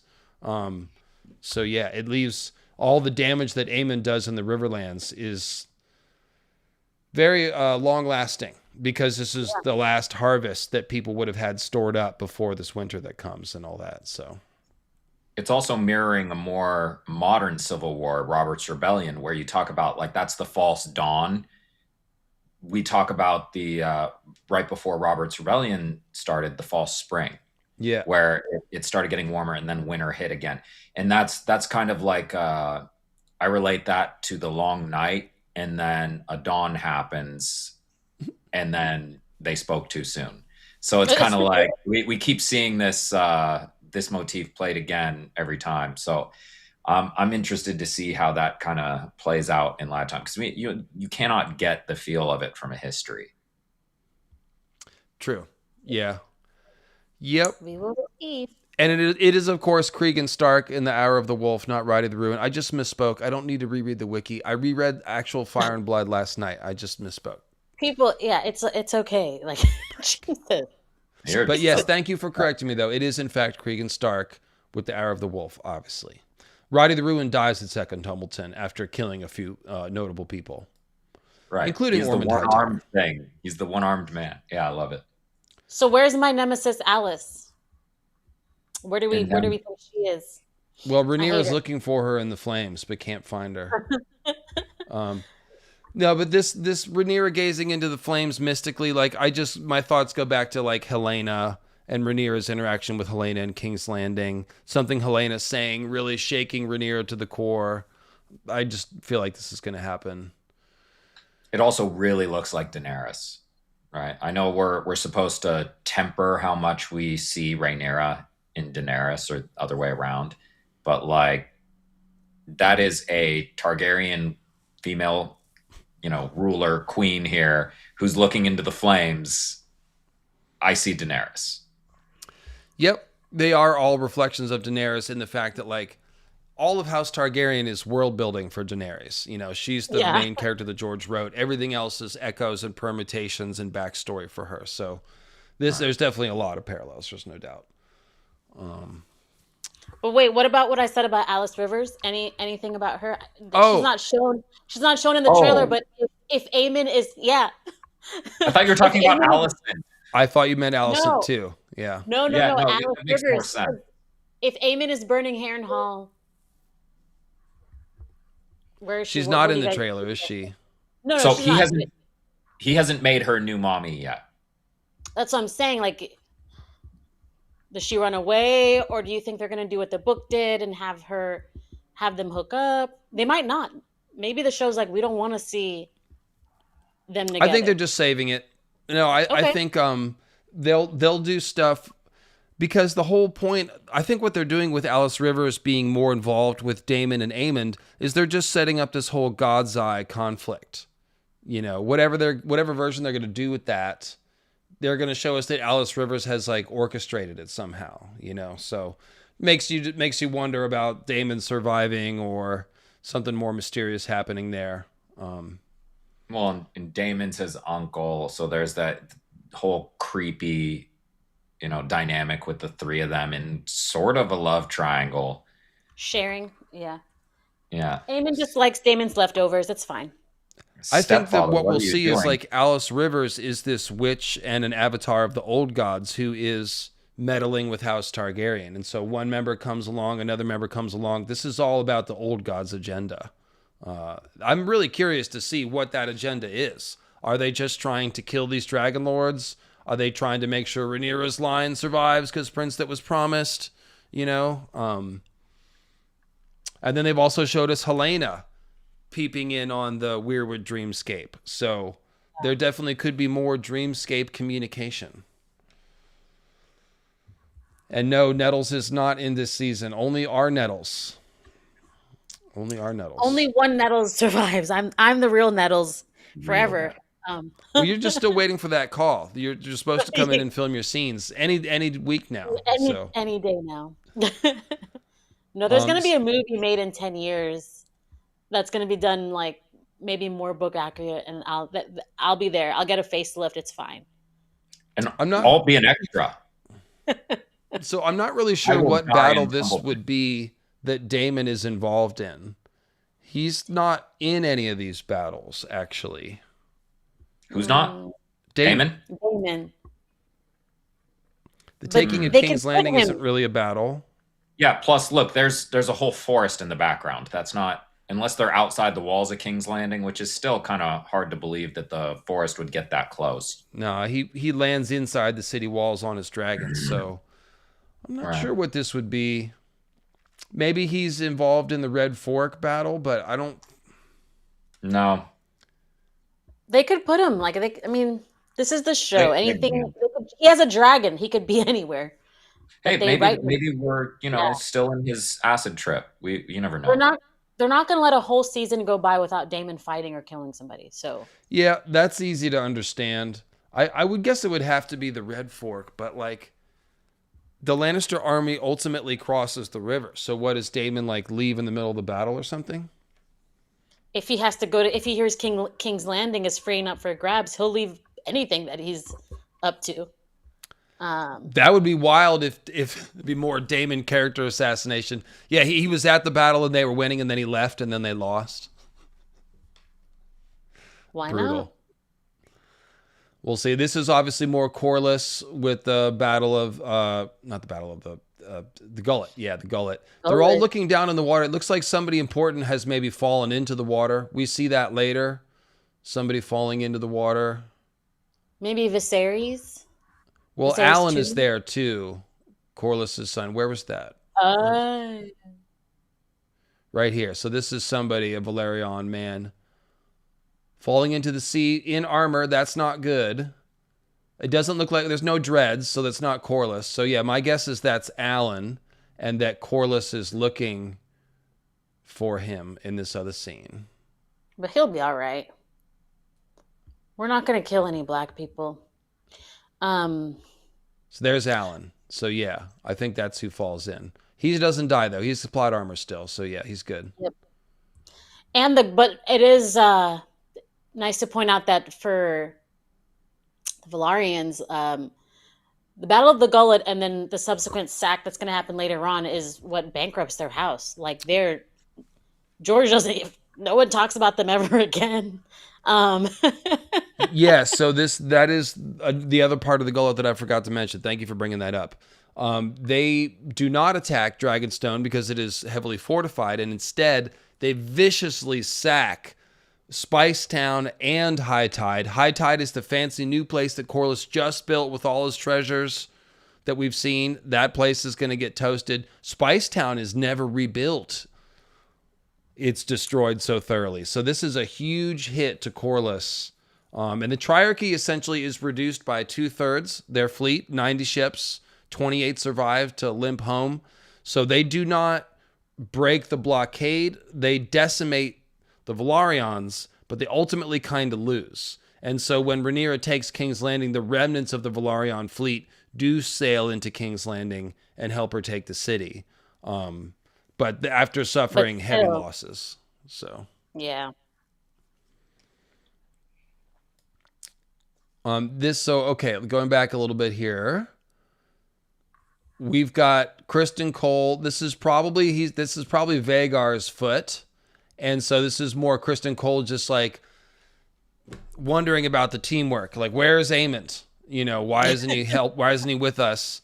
Because we know after they leave Harrenhal, they split in opinion. Aemond is increasingly just doing whatever he wants. Cole's army marches south back to King's Landing, and Aemond just kind of screws off and starts burning things in the Riverland looking for Daemon. So this is probably Cole wishing he had Aemond's support, I'm guessing. That looks like a Vagar-sized foot, does it not? Yeah, this also just looks like yeah. Jurassic Park. Like a what? Jurassic Park. Oh, yes. We love the Jurassic Park Nana Vagar vibes. And so here's Daemon. Where is he? We don't know. It's the same thing. It's just probably near the battle that we don't know where it is, but it looks like Riverlands. So here we have, this is probably the fall of King's Landing. Maybe Alicent, protected by the last High Tower guards here by the Iron Throne as Rhaenyra takes it, something like that. Seems plausible. And this is, this looks like Stepstones, kind of. This has that Stepstones look. So where's this going to be? Maybe, probably Driftmark. Oh. Probably Triarchy sacking Driftmark. That would make sense. Because they also, like the swords, those aren't the type of swords that you use against mail. Those are meant for killing unarmored people with the curve. So it's just like, those are probably like pirate type people for pirate one. Weapons, yeah. Yeah. Good job, Sean. Thank you. Big brain things. I was just told that Daemon and Caraxes are in front of a green screen. That's where this is. Right? And then like you said, these are winter wolves, so probably fish feed. And what's this one here? This looks like the one that Daemon was at a minute ago. You have to assume a dragon was there from the fire, so. Yeah. Right? Yeah. Heavily scorched earth. Good call. Too big a fire for a normal, and it's all very burned. I don't know who that is in the red cloak. Is that a Targaryen or Lannister red? I don't see any gold. Might be Lannister. I mean, it's not like they were outfitting every soldier with gold stuff. That's expensive. Yeah. And then this is Daemon. Where are we here? We're in King's Landing now, yeah. So this is the throne room. This is the scene we just saw with the High Tower soldiers defending the throne. This is the other side of that. Yeah. That's cool. Daemon gets to kill a few people in the throne room. That'll be satisfying. That's what we like from Daemon. Mm-hmm. It's where he chopped off what's his name's head, the other Velaryon. Yeah. Well, he does a little bit of ayahuasca in the ruins, and then all of a sudden he comes back less problematic. He's supporting his queen, and it's all very. He's supporting his third wife. But I was just about to say, I don't want to see any scenes with Daemon talking about, Rhaenyra, like questioning her, or should you be here, or listen to me, like, please. They have He needs already to overdone that manufactured Yeah. drama. Yeah, let us not go backwards. I really do hate it when shows go backwards with their characters. That is the he worst. needs to Game of just be Thrones did a lot of bald. that. Yeah, yeah. He It's needs one to of be the a biggest writing mistakes you make with sequels is that you just roll You have back to. character growth, and it's so exhausting to see in a show where it's not even like you waited 10 years. It's just like, oh, okay, this would be 2 weeks after the other season, even though it was a few years later, and calendar. But like 2 weeks later, he's already back at that. No, it's be exhausting. What Which is- begs the question, like, what is there for Damon to do? Kill some If he's people in the not- throne room. Yeah. Get angry Stay about home. stuff. He's gonna we got to see why he leaves King's Landing, to go on his little Riverland quest. So there'll be some I'm sort saying, of like, falling out. There's no Nettles, like in the book, we could surmise like there's Nettles and Massar, like this is what he's doing, like character growth building. But like in the show, I mean, yeah, you can put swap Reyna for Nettles, but like, yeah, what would he be doing? But It could still involve Mysaria, because Mysaria has been ingratiated with Rhaenyra. So I would suspect it still comes from Mysaria's Grima euphemism? Wormtongue routine. What's that? Is that a euphemism? I think I did it accidentally and innocently, Sean. I'm now hearing the echo of my own words in my head. Yes, but it will be Mysaria. Mysaria's tongue that does Rhaenyra. in. Mysaria deftly ingratiated herself to Rhaenyra with tongue, and yeah, okay, sorry. We all saw it. I mean, We they did. cut the scene early, but we know where that went. Mhm. So then, okay, yeah. So there'll be some sort of rift, between Rhaenyra and Daemon. It probably won't be the exact same because Nettles has changed, but there's something else they can fight about, I'm sure. And it could just be, could have to do with prophecy and stuff like that. Like Rhaenyra, well, no, that's what we just said. Like basically Daemon, they showed us that Daemon is on the same page as Rhaenyra on matters of prophecy. That was the whole point of his visions. So we'll have to see. We'll have to see. Okay. Damon would and be Nettles start a podcast. John, do you remember what's being said in this scene? What's Alicent saying? I don't Do you remember remember? either. Chat, Chat help. old gods. Yeah, I wish I Whisper. could download the trailer with the captions. That would be easier. Oh yeah. Sometimes it doesn't let you do it though. But is chat gonna say this? She will come with her new dragons. Okay, so yeah, they're Oh, just that's right. Thank yes. you. Yeah, it's just sort of Aemond going, "Whoa, we've got Vhagar, blah blah blah," and Alicent being like, they actually have several dragons now. Yeah. Soon or late, Rhaenyra will come with her new dragons. Oh, And- that sweet, sweet Iron Throne victory. This is the sigh of victory. Oh, it's mine. And we can see her tearing up later as she's approaching the throne. This is, I've wanted it so bad, and I've lost so many family members, and now I'm going to sit on the throne, and it's going to be That so actually exciting. looks like I just lost another family member cry. Yeah, we've seen that a lot from her. So yeah, it does look like that. I wanted them to mirror Daenerys touching the Iron Throne, but then she actually sits. Rhaenyra actually sits. But It could be either, because when she takes the throne, she'll be thinking about Jace and her other sons. But yeah, the chat is agreeing with you. This looks like Dragonstone. Yeah. Because this is the whole thing. Like, she loses Jace, she takes King's Landing, she takes the throne, but like it's very bittersweet because of everything that it cost her. So I do agree with you. This is probably fresh off the news of Jace, but like that's going to be what she's thinking about when she actually does take the throne. I expect there to be tears. So. And it's not just like bittersweet, like she just lost Jace. It's so much heavier because she's returning home. She's returning to like where she was born, where she ran around like with her mom, seeing her mom pregnant 11 times.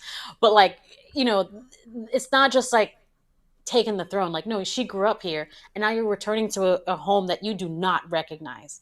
And She's thinking then about you're her going to father. She's thinking about Mhm. everything. Her growing and up now with has everyone who Alicent. died. Yeah. Mhm. And Dragonstone sucks. No, it doesn't. No, it's it pretty doesn't. gloomy. I mean, Stannis says so. Yeah, for normies, but not for dragons. Not for dragon Stannis, raiders. Stannis the normie. You have to be Yeah. extremely goth and emo to really Yeah. get the You most have to out of have a, it, you have to to have a resonate dragon with to it. get it, guys. Who would Yeah, enjoy so their time Rhaenyra's on lost Dragon? her baby Viserys. She's lost Luke. She's lost Jace. Yes, all this stuff is going to be sitting in the front of her mind when she takes that throne. So I expect that to be a very emotional scene, even if it isn't that one. Yeah, and then we've got the mystery of why she is. What's going on here? Did Jace lock her in the closet so he could fly off to battle? I could see that. I could see that. That's what that looks like. As if she would like wrestle him off the dragon. Because who else would lock a door that Rhaenyra is behind? No one else I can think of. She's not prisoner at any point. She may just really need to go to the bathroom. Well, You've been in there for 30 minutes. please. It's my turn. Mom said it's my turn. Jace, are you doing coke in the bathroom again? Get out of there. I bet it's I bet it's Jace shutting the door so you can leave. That's my guess. Could be. I can't wait to see that moment she realizes that Alicent has betrayed her again. Like when she realizes that the city gates are not open for her. Like, what's that going to be like? That just reminded me of that. Like her begging, "Let me in, Alicent, you promised." And she's like, "No." I could see like Daemon lording it over her that the only reason they took the city is because of his connections and not her connections or something like that, Mm-hmm. But that'll be the death of any type of friendship or friendliness towards Alicent. Like you promised, you made this deal, and So Scott of Greywater Watch says it's Jason Baila finally getting to do it. They're doing it, and Rhaenyra's not till you're married. Yeah, but are you going to be able to like you're hearing that outside? Are you going to be able to continue? That's yeah, sure. Why not? I don't want my mom anywhere near that. Nothing can keep Jace away from his half sister. They're Targaryens. Never mind. You're right. Half sister, cousin, aunt, and uncle. So Kristen Cole's giving this guy a nice back massage here. Oh no, he's probably killing him. Probably strangling him. Yeah, that's a throat slit for sure. Yeah. It's like, oh, Crispy, you're still here. Wow. Is she still banging? Okay. Wow. She's pissed. She's very pissed. So yeah, like I think it's Jace leaving without her permission. Because that would just play up the tragedy of his death and stuff, right? She's actually just filming the TikTok dance where you do that part of the dance from WAP.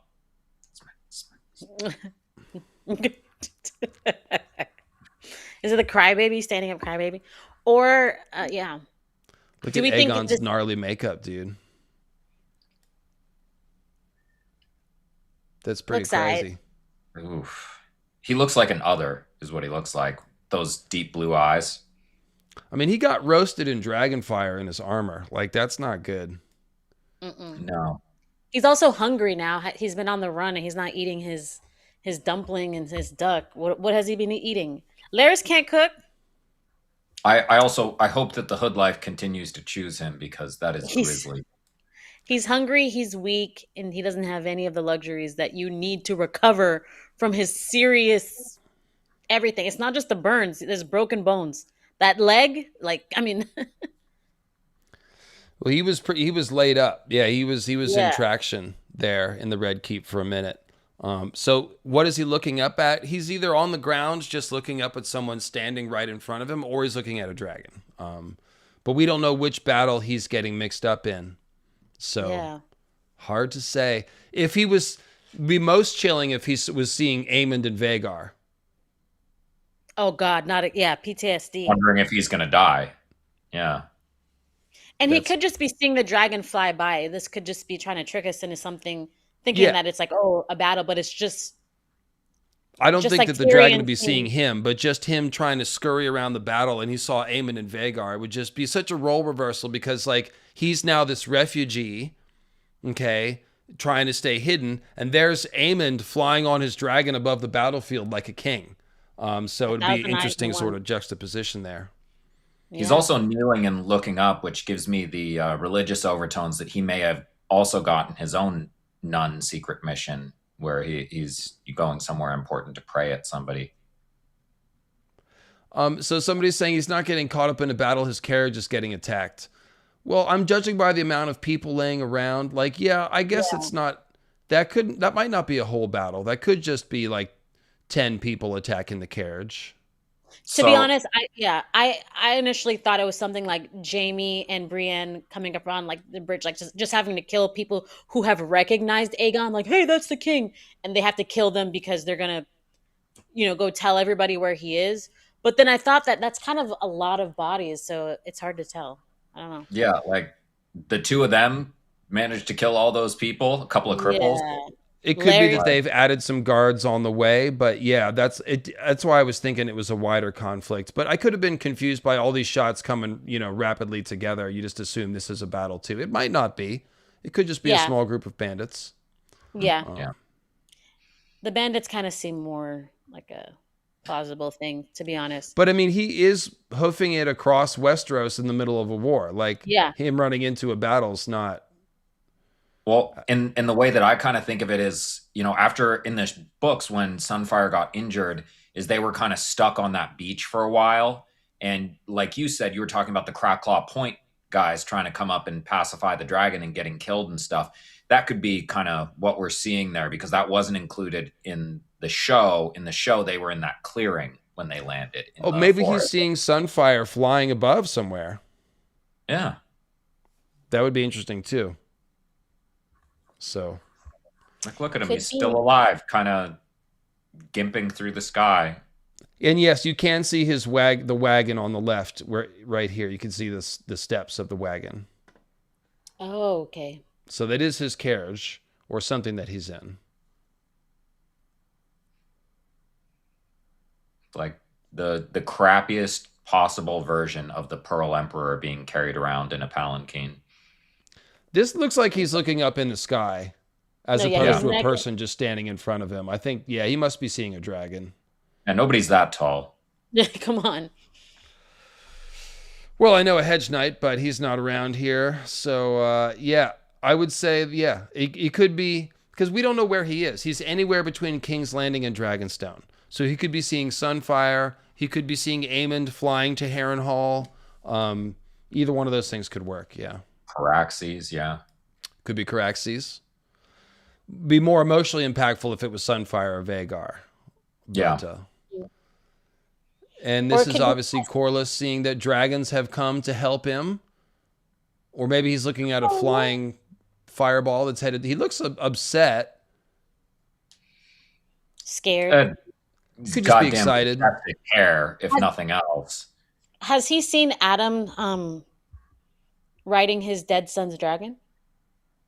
He In knows action about it and he He talked just to knows him. about it. Okay. Yeah. All right. Yeah, he talked about it. Okay. Yeah. I was going to say, because that'd be awesome if he thinks, oh, my son is coming. And it's like, well, no, other son to help. But yeah, on that same dragon. Sometimes there's that moment when people first see the dragon, they don't know if it's the dragon coming, for their side or not. Yeah. And even if the dragon is on your side, you can still get burned. Let me tell you. Like we saw on episode 3, that guy, oh, Damon, save me. And it's like, no, you just get squished by the dragon that you think is going to save you. You just It get looks stepped like on. this ship on the left has gotten rammed by the one on the right. You can see it's like broken apart here. So he's Yeah. being knocked off the ship by the impact. It looks like the ship is pulling back out. A lot of times they ram and then pull out. Yeah. So this that's what looks it like that kind of a thing here. Looks like the ship is backing water after That's having a already fancy smashed ship. the other one. What's that? That's a nice and fancy ship too, doing the ramming. That's one of those Triarchy ships. Yeah. Got some money. Old money.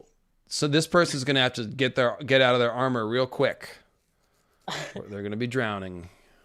No, Yeah. Jamie didn't drown, so people can actually float in armor, don't you know? So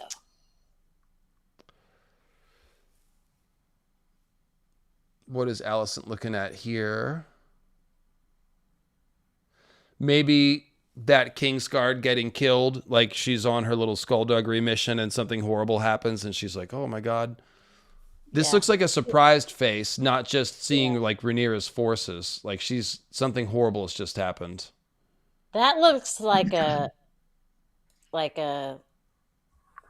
blood and cheese face. This is some good acting. I was She going to say looks, maybe Helena's death she's yeah, reacting to here.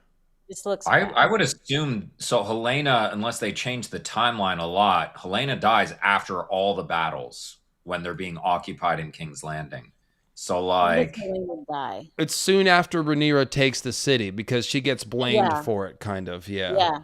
Rhaenyra does get blamed for it, so it's before Can happen uh anytime, really, after she takes be- the city. before the dragon pit. wouldn't she be looking like straight up or straight down though? We don't know. It could see. This is what I'm saying. Somebody just got killed. Like she's looking at somebody that just killed someone, and then looking down at the corpse. So somebody's saying maybe her I think we're guard dead. chopped somebody's head off, and she's just like, "Oh my God, why'd you do that?" I I think suspect it's that Kingsguard getting killed in front of her, but we'll see. Saving her. Yeah, she probably feels guilty right there too. Damon again. We He's excited. He's he's covered ready. in blood again, the way we like him. Hey, he loves Rhaenyra His every hair day. isn't his hair ridiculously long from where we left him? It has grown out a bit, yeah. I was like, okay, The, how much the longer acid this drip really guy? helps. It helps you Harry Potter your hair very quickly out. That boy taking biotin? I believe that is a high tower man at arms. I think they were wearing those pointy helmets in the throne Well, room. that looks like Tumbleton to me. Like, just it does not look like. Doesn't it look like I the mean, if same you, helmet as right here? well, those might be like Kingsguard, No, these are but high yeah, I tower. mean, Those are high is that towers. the? Isn't aren't they wearing the Targaryen dragon, the golden dragon, on their Yeah, they're not chest? wearing white though. They're not Kingsguard. Okay, These okay, are so these maybe are they're like men at the arms. top high Yeah. tower troops protecting the throne here. And I was just So, looking at the oh, so when this, you say high tower, you just mean Team Green. yeah, yeah, yeah. Yeah. Okay. So yeah, this guy, this looks like Tumbleton to me. Could be. So it would I make sense guess if he's a yeah, high it tower. certainly could be. And we have high towers at Tumbleton as well. But yeah, Yeah. there's obviously some place getting absolutely roasted by Dragonfire. Because it could, I mean, the other option, the only other places where they're fighting, like in a city or village or whatever, is um, they don't really fight in King's Landing. So it would be Tumbleton twice, right? Templeton twice. Honey wine? No, not really. Honeywine, Yeah, Gullet, Fish Feed, Butcher's Ball, they're all kind of out in the country, except yeah. for Gullet. Gullet is in the water. So somebody's asking about the dragons. There's only this is Vermax and Jace. There's Vagar. That's probably Vermax and Jace too, because that's green. Yeah. There's We've Vagar seen burning stuff earlier. That's Caraxes, obviously. Where's Vagar? Xerxes. Yeah, Vagar's up here. And that's what we have for dragons. There's no other dragons. You said Bela already, right? Yeah. Bela Moondancer. And But then that's it. this is the first trailer, so there'll probably be other trailers to show us. Yeah. Um, Yeah, she would or be that- reacting to both the death of Jace and the unknown fate of Viserys as well. but everyone thinks he's dead at first, right? Yes, Wouldn't you? people do kind of tend to think that he's dead. Yeah, so she's thinking she's lost two sons. Yeah. So Yeah, I this mean, I is, know that. Go ahead, Sean. oh, it was going to be a stupid joke. Go ahead. Okay, great. So I know that I'm happy to jump in. Um, I know that this is like, first trailer and there's going to be many, but I always tend to look at what's missing when I'm presented with some information, like who haven't we seen? And instead of thinking about who haven't we seen, it's what haven't we seen? And it's like, where is like the old gods, the prophecy, the magic? All we're seeing is kind of like fights, and it's still going off that tangent of where is Alice Rivers and what does that have to do with anything? I'm there's no tree, there's no like. So I'm very curious to see what this season has in store for all of the magic. They better not be taking out the magic that they so heavily like No, drowned us last season and just give us Terminator. no, they made a bloody green man. They had somebody wear the makeup, and they made the twig antlers, and they put Yeah. green makeup on him and stuff, and made him look all twiggy. And yeah, so this is a great point of discussion. I'm glad you brought this up. Obviously, we've got the Alice Rivers interaction with Aemond coming up this season, but then after that, there's also Adam Valarion stopping by the God's Eye on the way to Second Tumbleton, and he gathers a Riverlander army. But he also supposedly, say the singers, flew to the God's Eye and consulted with the Green Men. So it's really hard to sort out what Fire and Blood is trying to tell us about Alice Rivers and the Isle of Faces and this trip by Adam Valarion. But the show's going to have to choose some sort of storyline to give us here with the old gods and Alice Rivers. So I am very curious about where that is leading and what it is that Adam was doing on the Isle of Faces. Like, I've really got no answer to that. So I'm very curious. They might make Helena do that. Like I think they might use Helena and her dragon, but instead of going to war, maybe she's flying over there doing some stuff. Just they better not show us no more dagger. No more dagger. Please. She has to get back to the actual servers to plug into the werewood net. So she has to go straight to the source over there. But yeah. I tend to think that Adam Valarion won't actually go there. In the books, they made it sound like it was some fanciful thing and that there's no way he would have had time to do it. But why say it? Why say it? Well, they're talking because the singers wrote a song about it, so they felt like they had to acknowledge it. But I tend to think that something similar happened in George's idiom, but it would make more sense if it was somebody like Helena, who's been presented. So they've made the change to make her some sort of seer. So, and we have no inkling of Adam as a magic person. It won't make sense. That's kind of what I was. Well, that's where I'm at with it in the books. Is like, what connection does Adam Valarion have to the old gods? None. He basically goes to Tumbleton and turns the tide, and he, saves King's Landing from being immediately sacked by that army. So maybe that's important. It could just be that they're trying to steer the battle towards a certain, the war towards a certain outcome. But I have a feeling the show's going to show us something slightly more specific. That would be interesting if it was Helena on Dreamfire. She doesn't fly Dreamfire in the war, so that would be really cool if she did something with Dreamfire. Or Daemon or Aemond. Those are two people who we know are going to have some more direct contact with the old gods. Like Daemon has already had it with his dreams, and Aemond is going to have that relationship with Alice Rivers. And that's a very, Azor Ahai, Nissa Nissa type stuff going on. And there's a reason why their eventual confrontation happens at the God's Eye. And yes, I agree, Jaime Lannister. It is part of a symbolic pattern of dragon people visiting the Weirwood Net. There's a lot of permutations of it. Even Silverwing living out her life on an island in Red Lake is similar, because Red Lake is so closely associated with Brandon the Bloody Blade, and what's her name, Crane, and all the skin-changing legends of Garth and all that stuff. So it's also a silver dragon both times. Silverwing versus Sea Smoke. They're all both pale dragons living on an island in the middle of the lake. So there is some sort of endgame foreshadowing thing. I don't want to get lost in that. I tend to think there would also be a regular reason, though, for Adam to stop by the Isle of Faces, like a plot-centric reason. I tend to think it'll just be Daemon. But also just the other lake, Red Lake, that's like an eye that's been gouged out. So like we've seen that motif too with Aemond meeting at the God's Eye with Daemon. So Silverwing being on an eye in the middle, or island in the middle of that lake, that sounds like the Isle of Faces on the God's Eye too. So it's the same thing playing over again. Right, with the dragons falling into the lake. Go ahead, Nettles. I'm just saying, we just need to see more magic than what was shown in this initial trailer. And even with things like Roddy the Ruin and the introduction of like, now the North is getting involved in this, in order to make the audience care, they need to show us something. So we will see. Well, there's Red Rob Rivers too. He's a Blackwood. He's the Archer of Blackwood, and he is such a good archer that at the fish feed, he's able to shoot down all the messenger ravens that the Lannisters try to send to Harrenhal. Because Aemond is in Harrenhal. And if the fish feed Lannisters can get the Harrenhal troops to come help them, they might be able to win. But Red Rob Rivers shoots them all down. They get no help and they get massacred. So that's one of those, if not for this, then this could have happened kind of things.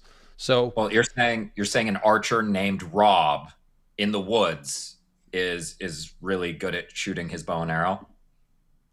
Yes. Yep. Shout out to Rob Stark saving Bran from the wildling in the woods. Well, I was going more with, the Hood Life chosen Robin Hood. Oh. True. True. And might as well mention Rhaena. Like, that's what I'm thinking. Like, they put stuff in your face, like, look over here, so that the wow moments will be totally hidden from us. So that's what I'm looking for. I'm like, okay, so you haven't shown us Rhaena, but we left off with her. Like, so I wonder what they're going to do with that. And not just her finding the dragon, but what she does with that. A whole season of her chasing that dragon. Drinking water by the streams. It's like a music video to me. It just, I hear like Tori Amos or Kate Bush, and I just see Rhaena running over the hills looking for Sheep Stealer. And it just seems like a montage. It's totally separate from the rest of the story. Let's talk about this though. Let's assume she's going to get Sheep Stealer. What is she going to do with Sheep Stealer? Is she just basically going to hang out with Daemon and do the same? Yeah. They gave us that line where she's like, my daddy doesn't like me because I don't have a dragon.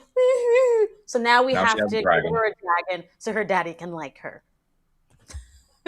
Is that how you solve father-daughter relationship? Okay, we need to tell a lot of people all we need is a dragon. That's how they're writing this. It's like, Kristen Cole has to sleep with Alicent. Like there's a certain, I can't predict, but there's a certain way the writers are writing this show that I feel like it just has to happen. Yeah, I think that makes sense. It does seem to be like they set up the Daemon favored one daughter over the other because she has a dragon thing to sort of make this pay off a little bit. It'd be interesting if Rhaena still kind of sees through some of Daemon's stuff, and it's like, oh, now you love me because I have a dragon. Well, why weren't you a good father before then, or something? But does anything need to happen in the Vale? Or are we done with the Vale? Lady Jane comes to King's Landing super late in the game, I think. So Rhaena would have to leave the Vale because we don't need to see anything there. So she needs to go somewhere, I guess. She could do anything. Go ahead. She may end up back in the Vale like Nettles. That's what I'm interested in. It's like the end of the story. Sheep Stealer doesn't die. Sheep Stealer and Nettles go live in the mountains and are never seen again, and she becomes the Fire Witch and all this stuff. So, and Rhaena actually ends up with a different dragon. Morning. I know. And she gets married off into House Hightower. No, and then Morning. Adam Velaryon. No, Baela marries Adam Velaryon. No, Baela marries Adam, but Rhaena marries a Hightower. Is it a Hightower? So they could. Are they going to write Morning out of the story? Are they going to kill Sheep Stealer? Is Sheep Stealer going to go back wild after Rhaena rides her a little bit? That could be something. The false dawn or the false spring. We just don't get Morning. Yeah, because even some of the dragon lore is a little bit messed up because still, oh God, I can't remember Laenor's dragon's name. Sea Smoke. Yeah, Adam should not be able to ride Sea Smoke so it's like I think maybe Baela rides Rhaena. Rhaena rides Sheep Stealer once and says, "Hey, Dad, look," and then Sheep Stealer just f's off. Like anything can happen because we're getting new dragon lore now. The full Viserys. Because in the books, also Daemon separates from Sheep Stealer and Nettles before fighting. Right before. Aemond. Mm-hmm. Right. So I guess. But we'll see. That's because Rhaenyra declares Nettles an enemy of the state and treasonous, and tells Daemon to bring her head. And, her being, a Vale person, like going back to the Vale, that there's a little parallel there to Jon Arryn being told to send Ned and Robert's heads back to King's Landing for Mad King Aerys. But yeah, it's real quick. I wanted to go back to a reason why George had, in a goofy way, and he mentioned the singers specifically. About. So hang on, before you do that, put a pin in that real quick. The chat with a correction. Rhaena actually marries Corwyn Corbray first, and then Garmund Hightower. Okay. So how does Corwyn Corbray die? Does he die in the war, or does he die later? Is he the old one where he's just older and so he dies and it's not really a thing? I don't recall, but the chat will fill us in. Go ahead, Sean, with your point. So it's Puff the Magic Dragon. Sea Smoke going to the Isle. It's and that's why he says the singers tell us about it specifically, because it's a song. Oh. Puff Magic Dragon. So they have their sea dragon, Sea Smoke, lived by the sea. And in the entire Puff the Magic Dragon thing, the joke is always that it's about marijuana. So Puff the Magic Dragon, Sea Smoke, so he goes to the God's Eye on an island, which is where Puff the Magic Dragon is Hangs from. out with so the Jordan, green men, man. Yeah, man. Yeah, man. Is there a strain named Sea Smoke? Someone needs to name a strain Sea Smoke. There is now. If your question is there a strain named fill in the blanks, the answer is probably yes. Somewhere out there. Yeah. It's like naming your startup. Is you have to have a series of symbols and numbers in order for it to be unique now. Yeah, if I was doing breeding, I would definitely name all my strains after dragons. I definitely would. This is the sheep stealer's fire, man. You got to try it. Steal your sheep. You can't sleep. Steal your sheep. You can't count them. It keeps you up. It's a sativa. Anyway. There's a rapper named Sea Smoke. It's C-Smoke. Another person we didn't see is Massaria. And you would think she would be right by Rhaenyra's shoulder, like in every scene, because these are important things, and she's not. Anything to say about Misery? Since she's not in the trailer? This is what we said, that she's obviously going to play some sort of instrumental role in Rhaenyra's rule of King's Landing. Now, we know that Rhaenyra's rule of King's Landing gets really paranoid, and there's a lot of misrules. She's executing some people. She's levying taxes. So the question becomes: is Mysaria working to help Rhaenyra sincerely, or is she working to undercut her? Where is Mysaria's loyalty? If it's to the common people, maybe she gets alienated from Rhaenyra, or maybe even starts working against her purposes. But she seemed really, they were kissing and stuff. Yeah, they made out about it. And Misery was talking about the child pits. Like, that was her main thing. Like, I'd like to see her get in there in the first. Maybe we'll see maybe like, in my head, if I was writing this, I would have her actually start cleaning up King's Landing a little bit, so that when the fall happens, it hurts even harder to see. Like, oh no, actually they did abolish the child fighting pits. They did do X, Y, and Z. And then but they're lying about Rhaenyra because she's a woman, and then it becomes a self-fulfilling prophecy. I don't know. Because once again, why mention, Otto, I'll only do this if you stop these child fighting pits, and then we never hear about it again? Yeah, I think we were supposed to take that as sincere. She grew up, her whole concerns with Daemon have to do with her, privilege and class and safety and things like that. So I do buy that she is genuinely concerned for the people. So yeah, that could give us a reason for her to work at odds against Rhaenyra, but that'll be an evolving relationship, Mysaria and Rhaenyra, and then how will Mysaria figure into, presumably, I guess, another rift between Rhaenyra and Daemon. I guess there doesn't have to be a big rift. Maybe Daemon leaves King's Landing more for strategic reasons, and they're not. That'd be a pretty big change to the story, though. They end not reconciled, Well, and Daemon would not be happy that, maybe things are going on between Mysaria and his wife. Mazaria is estranged from Damon anyway, so the thruple thing is not happening. But But what happens? What happens when you put all three of them in a room for the first time? so I think Damon will be pragmatic in some way where he wants to continue to use her efforts as a spy master. And so they will, send her out into King's Landing or wherever, but away from his wife, where he does not want her. Like, I assume he'll be. But Damon So will not like how Misery has Rhaenyra's ear. I think Misery, I think that's it. I think you're hitting it now, Nettles. Mysaria ingratiated herself to Rhaenyra when Daemon was gone and when they were fighting. Daemon's going to come back and be like, "You're trusting her," and then if she does begin to listen to Mysaria more than Daemon, that could leave Daemon getting pissy again and storming off. Yeah, I could see that. yeah. I'm going to go fight other people about how I'm mad at you again. But if we're going to be progressive, I think we could start it off as like, oh, Damon's jealous and angry, but then like all three of them start to work together to show how like a throuple could work, the only throuple that's ever worked. But no, I mean, we saw last season how Massaria mentioned things like, oh, the sword looks good in your hand, Rhaenyra, and you see the wheels turning in her head. Where I think we're going to see a more militant Rhaenyra than we saw in the books, as far as like I don't want to say she wants to be a man or anything like that, but she sees the value in kind of fighting her own battles. Maybe that's what I want to say. So Damon will see how like Mazzaria says one thing and Rhaenyra jumps to that.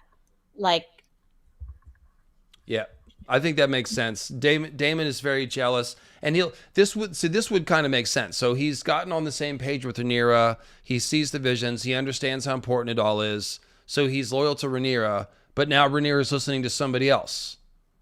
So then he gets pissed. Yeah, I can see that. Also, just there's a dynamic here that really has nothing to do with the storyline, and it's kind of upsetting. The whole thing where Massaria, you brought up Nettles, where Massaria is talking about like that sword looks good on you, blah blah blah. That was entirely put in there in the idea that Rhaenyra will start carrying a sword was because the actress who plays Rhaenyra told the producing team that she wanted to carry a sword and like take more agency in fighting and stuff. And it's just like, okay, so you're going to make changes to the story because an actress wants to change a character. they do that. Yeah, I Yeah, didn't they have a do. problem with that, Sean. To me, that was less changing and more filling in details that were left blank. I don't know that it necessarily needs to be written down if she carried a sword on her hip or not. I think I bought it because like she's trying to be king, essentially. There's only ever been kings. She's trying to be queen. It's seen as a man's job. And so it makes sense for her to carry a sword. I also think that dragon riders should always have swords on them because sooner or later your dragon lands in the battle and then you're there defenseless like Dany was trying to pull the spear out of Drogon, and you might get Yeah. attacked. So you need some kind of weapon. So I So liked it myself. I don't have an issue with the idea of her carrying a sword. What I have an issue with is the fact that they've deliberately built up the opposite, where they talk about how she was never trained as a warrior, and like they focused a lot in season one on the ways in which she was manipulating soft power, and she was very adept at it. And then in season two, she got a lot worse at all of those things, the mental games around the Game of Thrones. And then they're going to hand her a sword, and it's just like to me, it doesn't make sense for the character. That's why I don't have an issue with but Brienne is one of my favorite characters. I don't have an issue with women carrying swords, whether it's just as a trappings of power thing that you're talking about. That's mostly how I see it. Yeah. Right. Which that would be fine. But the way that they were talking about it in the interview with and I shouldn't say actress because that's not their pronouns, but the way that they were talking about in an interview with them, it made it sound like they wanted the character to be more militaristic, more martial. And that to me doesn't make sense. Take on the trappings of power, yes. If they had started training her, like if she had been headstrong and started wanting to train as a warrior in season one when she was younger, that makes that's fine. To me, it just seems like it's out of nowhere. I'm going to start swinging a sword. Yeah. I don't know that we'll see her fighting a bunch with it. I just think it makes sense for her to want one. She's constantly in danger, especially after the attempt on her life on Dragonstone. Yes. It's like you just feel safer having a piece of sharp steel, even if you're not trained with it. So I think that's where it's coming from. I think it maybe would be weird if we see her like chopping a bunch of people up with it. But Yeah. Well, But it's because she was slapping mofos. So I've been that's burned this way before when Samwell Tarly all of a sudden became a great warrior in the final season of Game of Thrones and just he didn't. he had a mountain of whites that he had killed and they were Oh, attacking that's him true. and they You're right. swarmed him and somehow he was fine and he has a yeah, Valyrian that's just steel Sam the great Slayer. sword. That's canon, bro. He's the first one to kill a Yeah. White Walker. Yeah, but he did it in his idiom. It was like an accident with this knife and he closed his eyes and now all of a sudden he's swinging a greatsword like So Sean's, get real. you have to understand, guys. Sean's tough. He doesn't kill his White Walkers cowardly like he does. You know, he waits till their back is facing him. Sam killed the White Walker in the back like a coward, and that just doesn't meet Dang. Sean's bar. So Oh no, sorry. My idiom is it's all about cardio training, where I run the opposite direction from any White Walker. I have no confidence there. yeah, I'm definitely running the other way. No, that's why. we That's the whole also- thing about Waymar, man. Waymar's brave. He faced those White Walkers. Oh, Clowny got me. Yeah, it was. He gave the great sword to Jorah to use for the battle, so he was just using some other random sword that presumably he learned how to use in between being stepfather to monster and all of that. We also didn't see Ulf and Hugh in this, which is what I mean by like they're not showing us because they want their turn to be such a oh my god, I didn't see that coming for the casual viewer. So you guys want to talk anything about them? I mean, it's dragons that we're missing too. That Yeah, I really think that would be a cool way to finish the season is with that betrayal. That would be like just a oh shit moment, and everyone would talk about it all off season. What's going to happen? And it seems like they'll set it up through the course of the season with Hugh's wife and Tumbleton, and just having all of that lead up to Tumbleton at the end of this year. I think that makes sense. but I'd love to see scenes in between that of them just being like amazing, lovable, helping, maybe having some funny quips to say, or just like making us fall in love with them, so that that turn or heartfelt moments with Adam, with Jace, like they could do so much there before they turn. Yeah, I really love Hugh. I'm already in love with Hugh. He's Comrade Hugh, man. It's the People's Movement, People's Liberation Army, Hammer Liberation Front. That's what it was. Yeah, he's got the hammer and sickle. That's it. The only thing with Hugh is he did seem to kind of forget about his wife as soon as he got a dragon. Like he never talked about her again. So we'll see. Well, she's gonna come back around. Mm-hmm. And she lives in King's Landing, which he might be required. Like they might be trying to bug him to nuke with the dragon. So like it might get real weird. That might be kind of what turns him down. Is like she's trying to get him to attack King's Landing. He's like, no, my wife's there. I'm not going to burn it down. So yeah, this is my Hugh Hammer content. This is my content creation. Nice. Look at me. I make memes. No AI needed. Good job. I prefer a Russian Hugh Hammer. Or in Husto, Hugh Guevara. That's him. Very nice. I mean, he basically was speaking up for the people, so I was just like, comrade, it's no war but the class war, baby. All right. No, Yeah. I told you guys before the stream. Who doesn't Class warfare. turn? I'm sorry, what'd you say, Sean? I said I told you guys before the stream. Class warfare was giving Nettles plotline to a highborn lady. Yeah. It is Serena offensive, yes. and Bela. But what if Hugh doesn't turn, guys? What if only Ulf? Yeah, it could be some sort of more complicated thing. Ulf betrays, Hugh attacks Ulf, they both die. I think it's just the thing with his wife being at Tumbleton has just got tragedy written all over it. So it seems like whatever Hugh will do will be compelled by, the death of his wife, because it just really seems like that's going that way. Yeah. Why give her the line? Why does she have to say Tumbleton? Come on. Like Well, she's it's the one like- that says it. They have to take King's Landing, and his wife is in King's Landing, and then they take King's Landing bloodlessly. It's a miracle. And then he has to go to Tumbleton and burn it down, and that's where his wife is. Again, like, this Yeah. is not like at some point, this is gonna turn him against Rhaenyra, I think. You will see. Lamar Jackson's lover in the chat. Nice handle. Backs you up, Sean. They'll listen to Rhaenyra actor, but not George. Got him.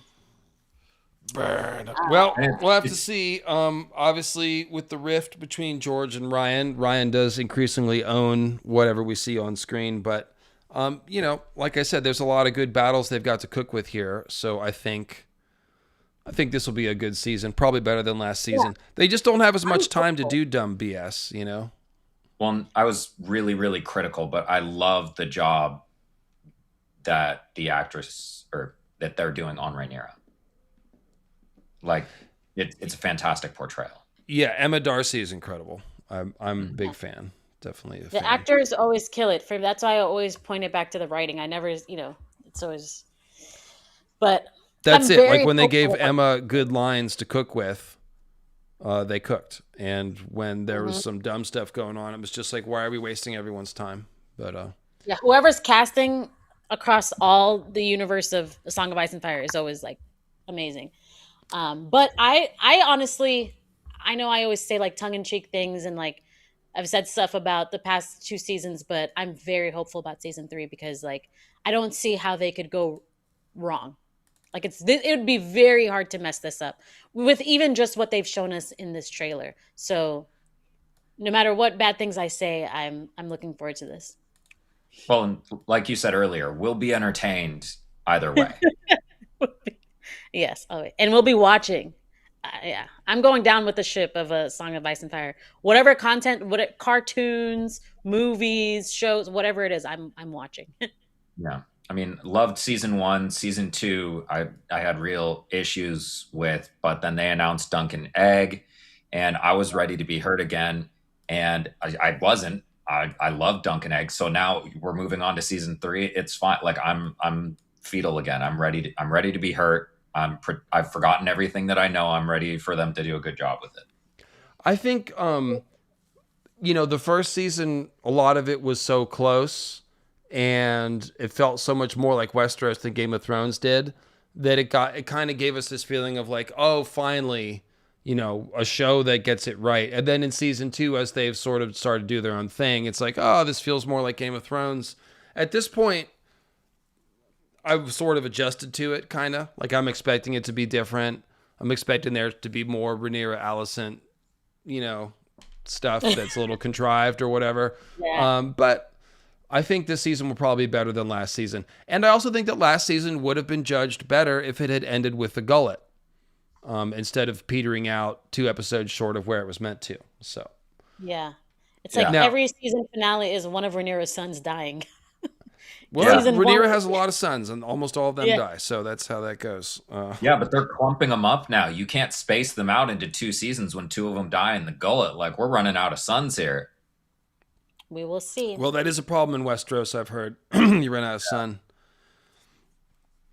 But if they do the gullet... Okay, so guys, look, I want to get your, real quickly, at least 20 or 30 minutes of Night of the Seven Kingdoms discussion from you guys. So I'm going to hit the music and run to the restroom, and then we're going to come back and talk a little Night of the Seven Kingdoms before we get out of here. Does that sound good? Yes, I'll go to the restroom too, but I will say we probably need to do super chats before we transition to Night of the Seven Kingdoms. Thank you. Appreciate that. I have forgotten to look at them, so there you go. We'll be right back, folks. Woo!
Alrighty, and we are 2/3 back.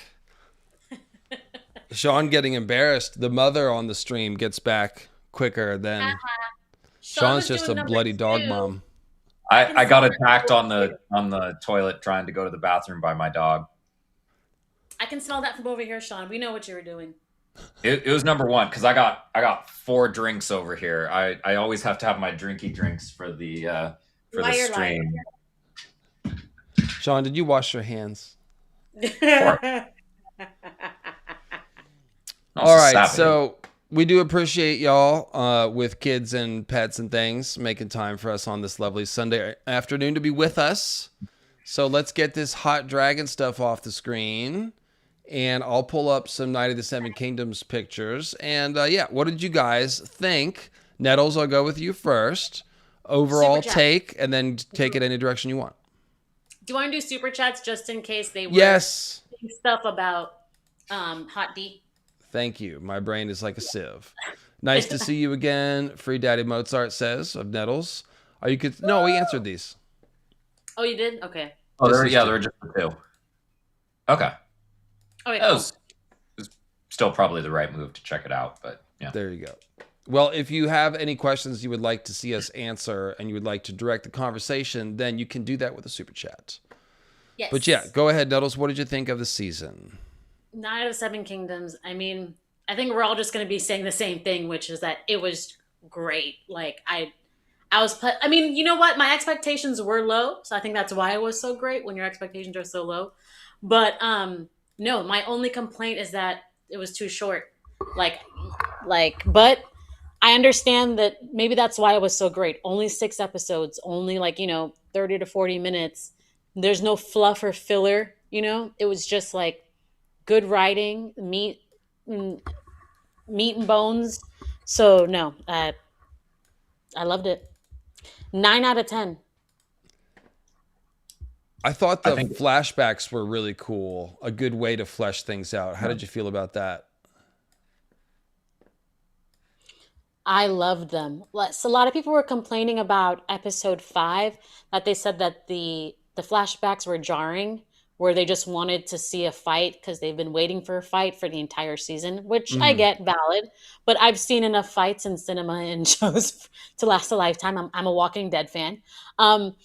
So I love the flashback. I didn't see it coming. I didn't know any of these characters. It's different from the book, so it was refreshing for us to be surprised for a change because we're know-it-alls. It is refreshing when they make changes that make sense and that are beautifully done.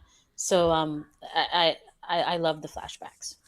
I thought it was really important because the inner monologue plays up Arlen a lot, and there was just no way to do that without doing these flashbacks. And if we were going to expand on something, this made sense. Like, give me more about Arlen and Dunk's backstory instead of inventing side characters or whatever. And the way they used the side characters was skillful, particularly Rowan, and then playing up Raymond Fossaway and Lionel to be a little bigger characters, more fleshed out. Yeah. There wasn't any silliness, and it was kind of like just what you'd expect from the Hedge Knight, only more so. Like, that's kind of my take on it. Like, we got a little extra stuff, little extra detail here and there, but for the most part, it was the novella come to life on the screen. So I think that was the biggest success. I did a little video breaking down why I thought it worked, but it did a lot of things well. How do you feel about it, Sean? I think, any very, very minor complaints that I had were just not very important. It was nothing structural.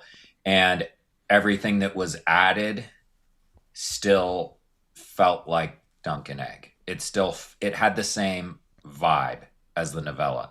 It you talk about it feeling like Westeros on the ground level, how it would be if you were a regular person walking through. That's something that you get in Dunk and Egg that you don't really get much of in the main series. Maybe through certain point of views like Arya, where it's really a lot more like that, or Jon on the Wall. But even then, those are very specialized circumstances. and they are still both highborn who benefit from that station in that situation. So it's just everything about it. It still felt like Dunk and Egg. Everything that they took directly from the novella, they did very skillfully, and everything that they added, it still felt like the same themes. It still felt like the same everything. And like Rowan, it was a very interesting little mirror put up to Dunk, where she is a commoner who puts her body on the line and was able to kind of parlay that into social climbing in the same way that Dunk was. So it's just, it was all very well done thematically so that it felt the same. And it was so happy. I've watched it like six times each episode. It's so Oh, good. wow. That's cool. So you liked it a lot then. Loved it. Yeah. I think Raymond Fossaway came through so well that like I now want him to be in the Sworn Sword, even though he's not and doesn't belong there. I'm just like, can it be Duncan, Egg, and Raymond? Like, can we just?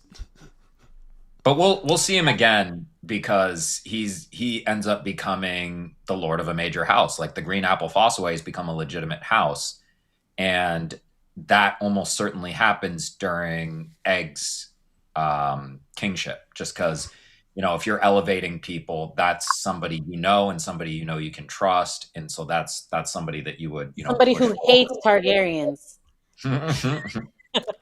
Yeah. So the interesting thing about this show is like they obviously can't take some of these actors, like Aerion, for example. Aerion's not in the next two books, but he is in a future Dunk and Egg story.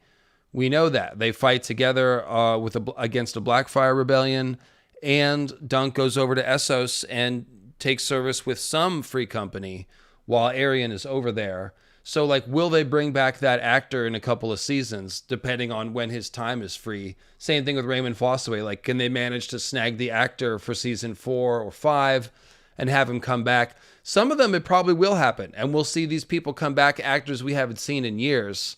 And they'll be older, and it's like, oh, it's freaking Raymond Fossaway, dude. Chip off the old block. Like, how cool would that be? So hopefully they do some of that as they get into these future Dunk and Egg seasons. Usually what a show does is they have an actor, and then once they kill them off or write them out of the story, that's it. They're gone, and they get locked up in other commitments and stuff. But, you know, how much work would it really take to give Raymond Fossaway a cameo in season 4? Like, a week or two, wouldn't. you know, like a filming. Seems like I think he'll be back in a bigger role, or I think he'll have a legitimate role at some point during. That would be great. I mean, he killed it. Yeah, he killed it. He was so delightful. And he had Sweetfoot. We need to see Sweetfoot again. And yes, so the Dunk and Egg story does go all the way up to Summerhall, and technically Egg is 59.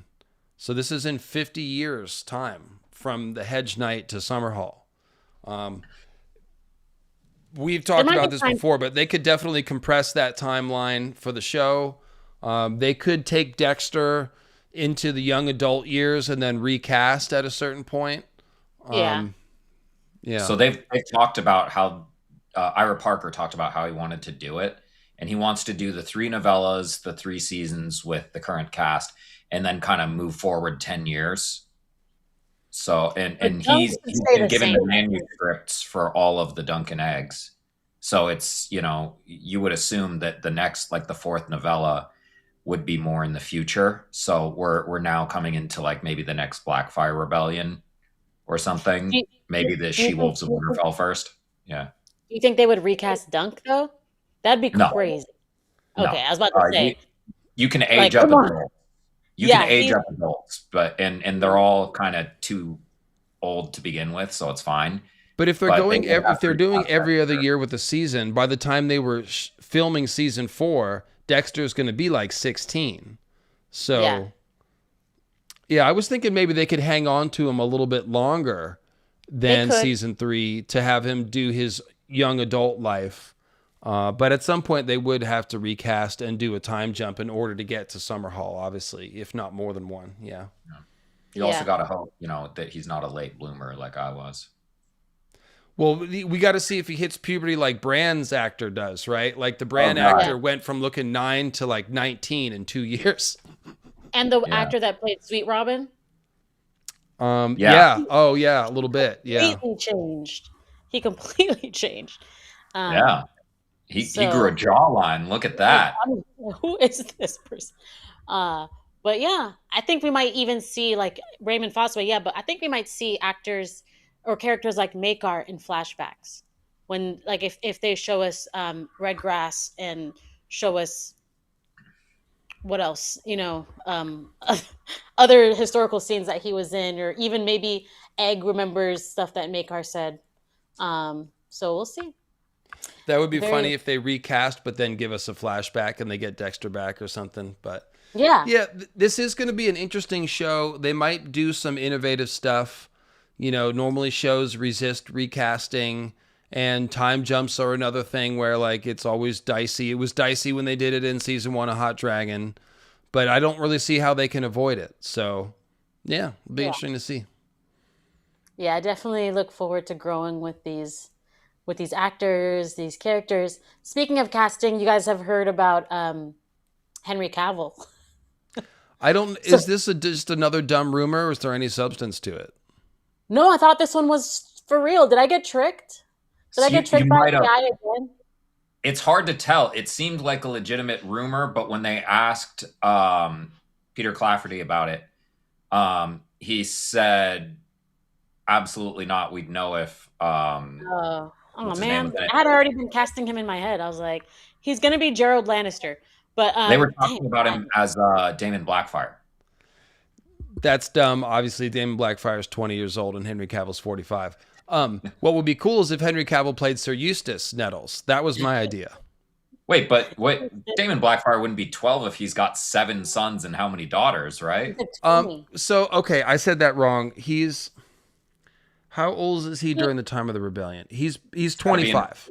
He's 26 because he's born There- in 170, Yes, and the 10 rebellion's plus- in 196. He has 10 plus kids with one wife by 25. I don't If think he he has started 10 at kids. 13, He has 7 sons and at least 3 daughters. twins. One of them are one of like Yeah, one of the that's sets are true. twins. One of the Aegon sets and are twins. Aegon and Aemon, the first 2 are twins. That's fair. But still, Also, that's when like a did they start? lot of kids to have for one woman in like That's that all many you have years. to do though is pop out kids though. I wonder if he had a harem. Maybe there was more than one wife. Okay. But You're right I though. am That is a looking, lot of kids for 26. I'm And like 45. I'm also, almost 46. I have no kids, so no, I mean his son took up all his you sword have too, so he's not like 0 years old. all you have to do is start at 19 and he could have like one kid a year and you're at those 6 cuz the ones are twins, so it's like, so yeah, it happens. I'm in mom Okay, groups and there's modern women out here with like 7 8 kids who just have them one after another. I didn't know that was a thing, but yeah. you'll have to um tell us how it goes in the next 7 years. okay. you can The have a lot fertility more is than a that if thing. you're being a scoundrel. But okay, fine, no Henry Cavill talk, but I am so looking forward to season 2. I hope that they have a musical episode. Like, you remember how a long time ago sitcoms would always have one episode where there's like everything is in song? No, Yes, no? Yeah, I Am I don't. showing my age? there's Sean the watches Scrubs TV. musical episode. There's the Buffy musical episode where they put a spell. Like, yeah, it's a thing. Yeah, I hope they go full into like the romance of it, like, because the thing about Duncan Egg is like what they've shown us is that they could take A Song of Ice and Fire and completely change the genre. Like House of the Dragon, like really got into like the darkness, goth moodiness of it. That's kind of like the obvious thing to do. But Duncan Egg gave us kind of like a western almost, like A little bit. Mm-hmm. yeah. So I'm curious to see what they do with season 2, and I think the only thing to do is to seep into the romance of it. Yes, give us flashbacks and show us like the patriarchy and all the masculine things happening in this world, but I'm looking forward to the romance. Well, there has been more music in season 1. We got some songs. Egg was singing a little tune about the Blackfires, Yeah, in fact. So I do enjoy that. I don't think we'll get a whole musical episode. I know, I know. But I need to be a writer. How genius would that be? Like if you're talking about subvert expectations, but do it well, is have a musical episode. And it's now like a somebody dream. said And like that Rohan has been cast. There's a rumor about who she is cast as, but I don't think it's been confirmed. You guys know anything I about don't know that? anything about that, but it is when funny that obviously George has written a lot of songs for the A Song of Ice and Fire universe. They're usually, troubadour genre type stuff where there's a specific time and measured and all that. And it's, not something that you could do with like a modern musical. It'd have to be a little bit changed up. But then he named one of the songs after like a trashy 80s pop song, Two Hearts That Beat as One. And he has it played at like every single wedding. Even the red wedding, they played it Two Hearts That Beat as One. Yeah. And it's so funny because the only thing I remember it from consistently is the Always Sunny episode where Dennis is a male hooker. okay. Yeah. Sorry, there's a lot there, but yeah, it's a goofy song. It has no place in A Song of Ice and Fire, and George is funny. Two of Hearts, yeah. Who's Two of Hearts by? Two of Hearts. Who's it by? I don't remember. It's not one of my. I don't like the song. No one knows the names of 80s bands, just the names of the songs. I just want to look it up. Phil Collins. That's Phil Collins. That's not Phil Collins. We're not talking about the same song. It's Stacey Q. Stacey Q. Phil Collins wouldn't do such a thing. Like what Phil Collins sounds like. That must have been a joke. Okay. Yeah. I believe in the creativity of this team, and I'm just looking forward to season 2 because the other thing is like there's not a lot there. Like this story, like season 2 could be told in one episode. Like preferably 2 episodes. Like everything, if you just think about everything that happens. And I know this because you can listen to YouTube rundowns and they're over in 15 minutes where they summarize it. So I actually disagree. Tim and I have read these stories granularly, and I can tell you that The Hedge Knight is about 15,000 words. Sworn Sword is double. It's 30. And the Mystery Knight is 36. So the Sworn much Sword more happens in the Hedge Knight. It's longer than you think. There's a couple of back and forths between the castles. There's the burning down of the wood. They're training for the battle. There's a few things that there's the story time with Sir Eustace. There's a lot of there's a couple things that kind of lengthen it. One, there's a lot more inner monologue in the second one, like Dunk just. But that doesn't translate to TV and film. Well, it's still going to be 6 episodes. It's not going to be a longer season. So yeah, but that's what I mean by. Go ahead. No, you go ahead. Well, I was going to say there's also like Eustace gets some monologues, like they are long. Yeah, Tim cooked with those when we did the reread. Okay.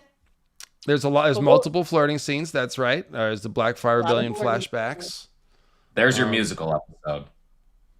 Yeah, Dunk goes to cold mode a couple times. And then there's a big fight in the river, which is like a mini Robert and Rhaegar and the Trident. And there's a first time. They'll definitely have plenty of material for 6 episodes.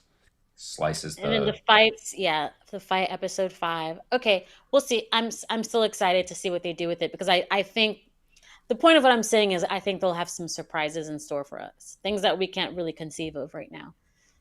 Did they have sex? Did Dunk and Rohan have sex? No. Canonically, yes. Now Rohan goes on and has 4 kids with Gerald Lannister. And then she disappears when she is still only in her late 30s or something, I believe it is. And so there's definitely a big question about where'd she go and was Dunk involved in that? This is one of the great hanging mysteries. There's really no clues about it.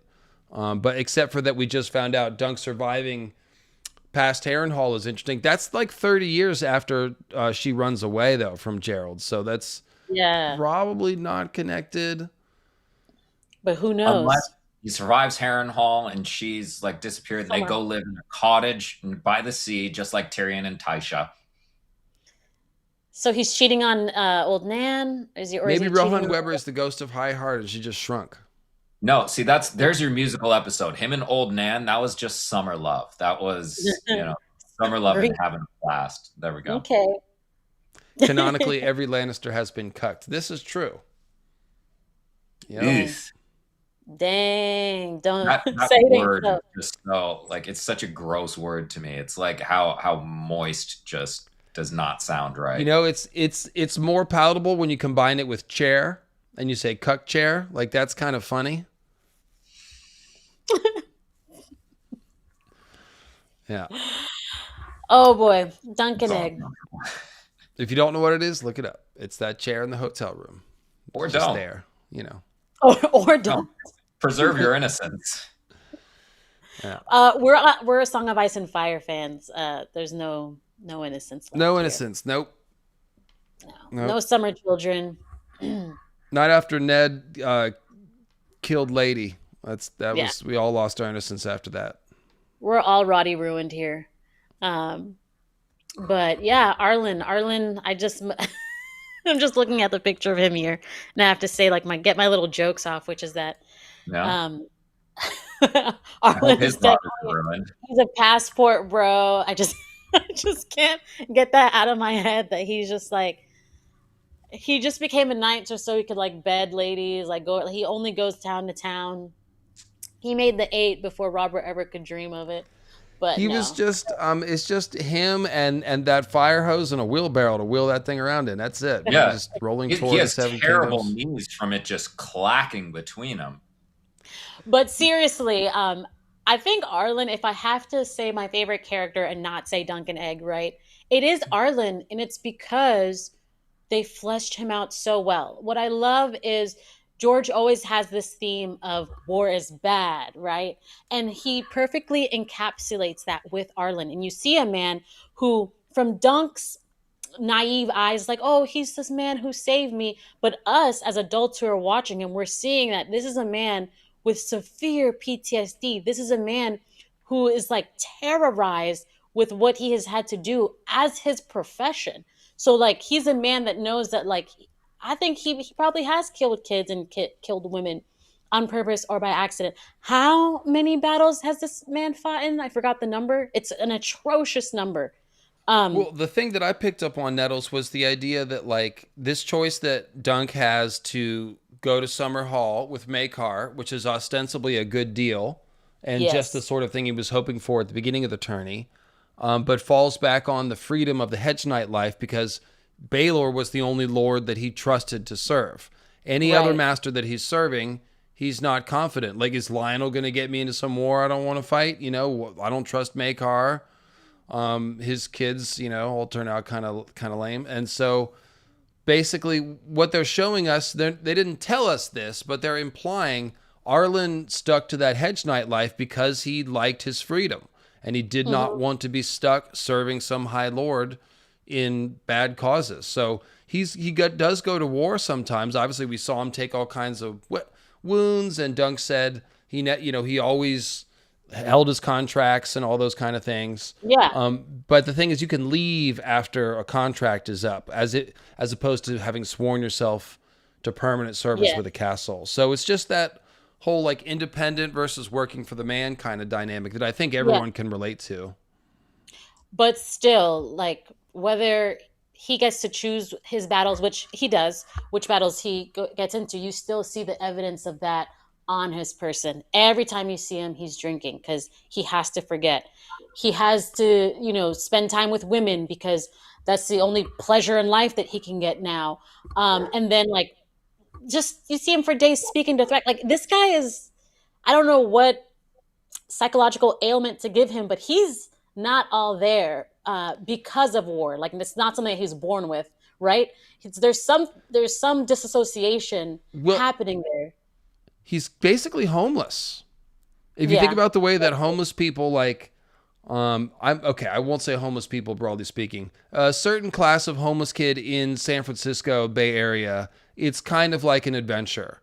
It's like they potentially maybe have some family they could go home to, but they're choosing to live on the street to sort of explore in the sort of classic hippie way or whatever. You kind of have to make the best of it, is a point. Like if you embrace a rough lifestyle for more freedom, you end up romanticizing it. Just like when they're sitting in the rain eating the hard salt beef and they start laughing. Yeah. It's a you just have to embrace it, and Arlen clearly has. That involves a lot of drinking for him, and also he lost his nephew at Redgrass Field, and we particularly saw Dunk picking through the aftermath of what seemed to be Redgrass Field near King's Landing. There, the ages are a little screwy, but Dunk is older in the show, so whatever. Seems that was meant to be Redgrass. And that's where Arlen lost his nephew, and that's why Dunk was able to take his place. So I definitely think they were implying, like, yeah, this is some PTSD going on, as well as just jolly drinking so that it's easier to sleep under a hedge, you know? Yeah. Dang. And while we're talking about Sir Arlen here, there is a super chat about Sir Arlen that you got a little while ago, and it But was yeah, good. once we clear the super chats, I'd like to hear who were your favorite characters. That's not Dunk and Egg. Arlen is the comet. He was singing Dothraki, so he's familiar with the culture, and his last scene was riding his horse into the grass sea. He's up in the stars partying with the Khalasar homies. You know, I didn't think to connect the grass sea thing to him singing Dothraki earlier, but yeah, that's that. I mentioned the Elysian Fields, you know, when we saw him riding into there, but yeah, it does evoke some of the Dothraki beliefs. Well, Very and nice. this is something we talk about when we get into the Dunk symbolism, Dunk and Egg symbolism.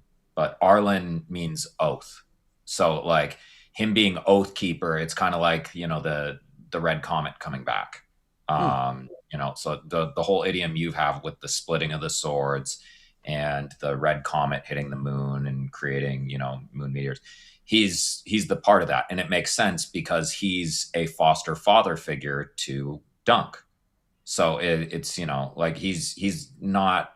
They make a big deal about how I wasn't his blood, but I followed his example, or he kept me like I was, and blah blah. He is a son figure, and that's done very constantly in this world, not just through knighthood, but even the High Lords do it through, you know, fostering their kids at other places, having them page for other houses, having them be cupbearers for other houses, having them, you know, in the knighthood, having them be squires for other houses, knights, stuff like that. So it's it just fits very well into the Lightbringer idiom.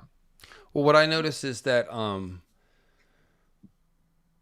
the winged chalice, you know, the winged chalice is basically a symbol of, like, you know, the Holy Grail, the cup of immortality, the food or drink of the gods, wine of the gods, ambrosia, like all those sort of the elixir of eternal life, fountain of youth, all that stuff is sort of buried in that cup. And so that does makes, like, the comet brought this magic power that Azor Ahai tapped into, maybe the Green Seers too, the others, all of this magic shit might go back to evil space rocks that brought this literally fire of the gods from the heavens down to earth, and all the crazy stuff that then happened with it. You know, that's kind of the story. So I do think the winged chalice is super important, as is the penny tree symbolism. But yeah, we probably can't crack that open too much now, Sean. I can hear the resignation in your voice. No, we'll mess with it later. I'm Different good. time. Write it down so you don't forget, and you can make a whole thing out of it. Oh no, we've got a whole symbolism of Hedge Knight stream that we're going to do at some point. I've got. I want to say good job, Ricaldius. Good job, Ricaldius. And then we've got, do you think they'll do Sworn Sword Season 2? Or is there any chance of them doing Journey to Dorne? So they are going to do the 3 novellas first. But they could easily just move the Journey to Dorne to Season 4 if they still want to do it. It's not important that it happens between Season 1 and 2, or Book 1 and 2. It doesn't matter, really. Yeah. We already know they're filming Season 2, right? Yeah. Like, that's already... Yes. Yeah. No, it makes sense to do the 3 books, but then you could just move the other stuff. Like the visit to Old Town to see Aemon. They could put that in a flashback, or they could put that in Season 4. Yeah. Yep. Well, Layman. All right. So who are your favorite characters in the show that's not Dunk and Egg? Well, I mean, Lionel was terrific. Obviously, It's like there's just everything about him was terrific. You could only choose one. Yeah, it's gonna be Lionel. I'm judging you, No, I think it would have to be Raymond. I was just Raymond. not. It's the obvious choice, so I was trying to look for something else. But yeah, Raymond was the surprise hit of the season. So I'm gonna kind of answer a different question because I love Raymond too. I love Lionel. Was every scene he was in was electric, but I'm gonna go with like the character I liked and felt was like super underrated, and for me that's Robin Reisling. I like Robin Reisling. Okay. I definitely don't like him more than Raymond. That was just too wholesome. That was sugary. But yeah, I would go with Robin Reisling because I just want to see that representation up there. He was fantastic. Yeah, that was surprising. The it really hit more after they built him up as the warrior and this Odin like figure. It hit harder when he asked Baelor, "Is that just?" And Baylor's like, "Well, the gods will let us know." That one hit a little harder because of that. That really felt more like a verdict on Baylor's sort of dirty trick that he was using. So It was Yeah. also an interesting change because in the books it was Lionel Baratheon who said it. He laughs and says, "Is that chivalrous?" But they changed it to Robin Reisling in that because he's taken on the warrior persona, and he talks in kind of the same way. He's Odin, obviously. You went over that, but he talks like Odin. They're saying like Robin Reisling, like, "Why are you taking part in this?" He goes, "When the crown goes against the gods, blah blah blah." yeah, Like, Yeah. he says everything in like Norse poetic pronouncement. Yeah, I get that. I get that. I think Makar is the other one that was like more than what people expected and more than what we got in the books. He felt Yeah. very realized. The Sam Spruill did a great job. What did you think of Makar Nettles? Makar is Bay. Like I was just hoping, like, just don't kill him. Change it. Don't kill him. And I mean, same thing I felt in the books, but on screen it just hits so much harder. Like, it's such a great job. I still can't believe he's dead. Oh, Makar, you Baylor, got a No, good yeah. 20 years. You got a good 20 years with Makar. I, but still, no, they did such a great job. That's why I'm hoping they do some flashbacks with him. Let us see the red grass. Um, Do you mean just like, Baylor? what am I saying? I You asked you try, We're yeah, about talking about Makar. Makar. yes. I'm thinking of Baylor because that's all I freaking care about. Makar. No, the only thing I care about is his drip, is his clothing. Makar, they need to work harder. Total opposite answer. Makar, they need to work harder to make me like him. I don't care. I don't care about him consoling Egg by putting his little hand. I'm like, do better as a father. Like we were just talking about the bad dads. Like, look at your son. Look at what you made Arion become. And that's another thing, like a little change, I guess, is like book readers, we thought Arion was a mad Targaryen, that he was born bad, that he's always been like Joffrey, like gutting cats. But no, apparently we're hearing that he was just like Egg. So what did you do as a father to make him to make him become Arion? Oh, So the like, answer's right no, in the show. It's a supremacy doctrine.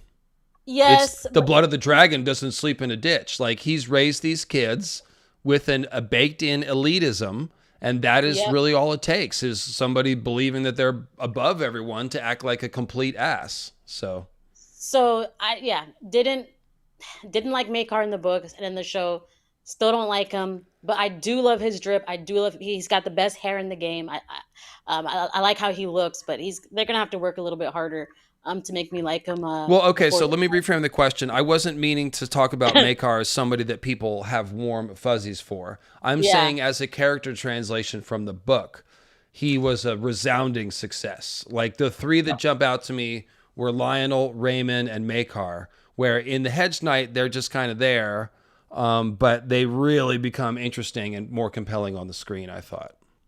Yeah. I guess by my reaction, he did 100% great job of being realized from the books, as you could tell by just thinking about him, like, oh yeah, that guy. No, perfect, great. Like you could see even the testament to it is how Egg changes when he's around Makar. Now you see Egg with the posture, with the hand, and it's brilliantly done. The actor is amazing. yeah, you fully realize the difference between Maekar and Baelor. That these Targaryens are not a monolith, um, and even brothers like could be so different. And I really feel like there's a note that they hit with Baelor and Maekar where like we feel Baelor's death because of the reaction to it. First of all, Peter Claffey, on the rewatch, Sean, you probably noticed this. Like Peter Claffey's performance crying over Baelor is Yeah. incredible. Like he really dug something out there. On my second watch of that episode, it really hit me. Like he is the primal wail of anguish and mournfulness. The Yeah. banshee cry. Like it was really, really great from him. But then with Maekar, we see this, before Baelor dies, Maekar is all aggression and confidence. All his lines are quippy and dismissive and condescending, and he's just wants to get to the point. Like he's very impatient. And then all of a sudden he's like spun out. Like he doesn't know what to do. He sent Arian overseas, which is a total reversal. And he's just kind of shaken by Baelor's death. And so I Good feel point. like even though we didn't spend that much time with Baelor, watching Dunk's reaction and Valar's reaction to Baelor's death, which was also moving, and then Maekar being so shaken by this when he was such a hard and determined dude, it just really, really, you feel the loss of Baelor through all those reactions. That's very insightful.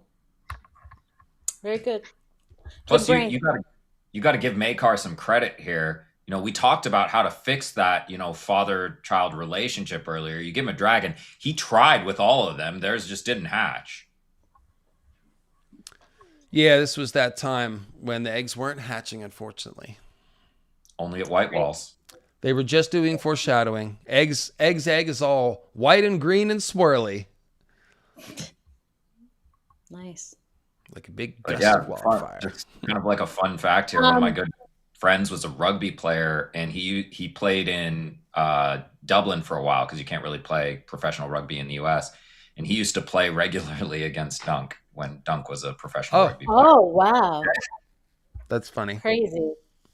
So on the flip question, any characters that maybe didn't hit or made you see something differently that was in the books? For me, is Tanzel. And come on, chat, y'all can boo me and say all the No, you're negatives. right. No, you're right. Tanzel didn't hit for me, and I think that's on purpose. This isn't Tanzel and Dunk. This isn't a story about that. Like but for me, it was just like no chemistry. And then, like in the books, I like Tanzel. I like what she meant. But for some reason, watching the show, and it's because I knew what was coming, like the gravity of Baylor's death and what that meant. And so I'm just like, this isn't good enough to warrant all that's going to come afterwards. Does that make sense? What I'm saying? Like, Yeah. Yeah, I think some of that might be intentional. Like, if you think about it, Dunk never really. They only exchanged a few lines. yeah, She becomes more of a legend in his mind because she was victimized by Arion and then disappeared. So she becomes this girl who got away that's attached to this really emotional thing. But they never really had more than a couple lines of dialogue. So it gives you this idea of like Dunk's first romance, kind of, where it's blown up in his mind. It might not have even really been a thing to the other person. yeah, So there was some of that. I think they cast her because she had a good stage voice. Like when she was doing the Jonquil stuff, she had a very good, like, poetic reading stage voice. I bought her as an actor and a performer. yeah. So that's probably the one scene that was good was when she was showing them the fire. And they mostly used it to show Dunk as being awkward and Egg being the wingman. But I liked Tanzel in that scene. I mean, I liked think- her as. You go ahead, ahead. Sean. No, you No, go ahead, Sean. Okay. I was gonna say I think in the books there might have been a little something there, like some little cute, awkward, not quite flirting because they were both too awkward. Whereas in the show, she didn't have any of that awkwardness. It was just Dunk, and it kind of seemed like she was weirded out by him. I think maybe that's kind of part of what you're saying. You're Nettles. right. But Yeah, she seemed a little bit kind of like, more composed than Dunk, and yeah, I Yeah. agree with that. She was like, "Oh, your shield's ready. It'll be ready tomorrow. Like, don't talk anymore." Like, yeah. And I'm not saying anything about the actress. I think it's just more of like, I don't know, something. I guess I just wanted more. I wanted No, the something chat is about. with you. The chat says she didn't really seem into Dunk. I'm just saying I think that might have been intentional to show us Yeah, that like this is Might have in been. Dunk's mind. It seems to have been Dunk written is that way. Yeah. Dunk is young, and even like for me, like the break, like the catalyst to what makes all this happen, and it's like the breaking of the fingers. I just wish they would have made it like even worse to warrant like I know like this like she should have been like almost near death for him to like jump in. So then it makes it seem like oh like he like yeah that this was inevitable like this was warranted because it kind of just seems like I was never afraid for her. I'm like, okay, he's breaking her fingers. That sucks. But because it wasn't a puppet show, like it didn't click that it was like that bad. And I know it Hmm. sounds horrible. I'm saying this out loud, but So I like, thought that scene could have been more drawn out. In the books, it's a little longer. Dunk beats yeah, a few people up. Then he's grabbed. Then Arion has a minute to threaten him before Egg arrives. When Egg shows up, he's got the Fossaway men at arms. It kind of happened really quick in the show. I could have done with that scene being more dramatic. I kind of agree with you. but what do you guys think about like maybe people or things that just maybe you thought of differently when you read the books? Manfred Dondarrion. Hmm. Manfred Dondarrion.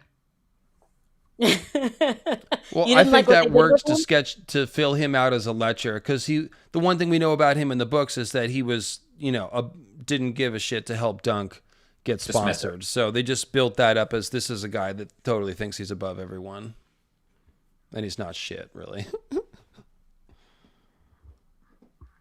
What about you, Yeah, it Dave? felt different. Like what didn't hit or didn't hit as Oh, hard? We know the show is amazing, but um, what was it that I felt was well? I think Arion honestly like I enjoyed book Arion a lot more histrionics, more flair in his dress and stuff. They did a yeah. more reserved version of Arion, and I didn't really see the point.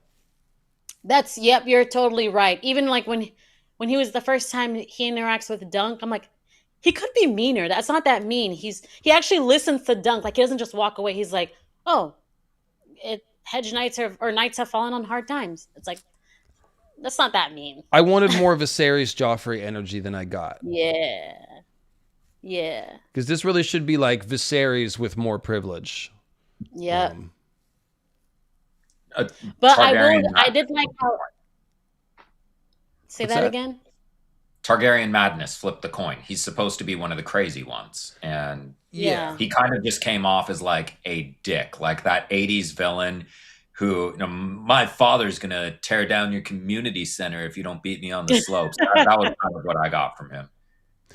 So But I like. I go ahead. Nope. You go. I You was go. saying I agree with Tina in the chat. I liked that Valar's lines were more understated.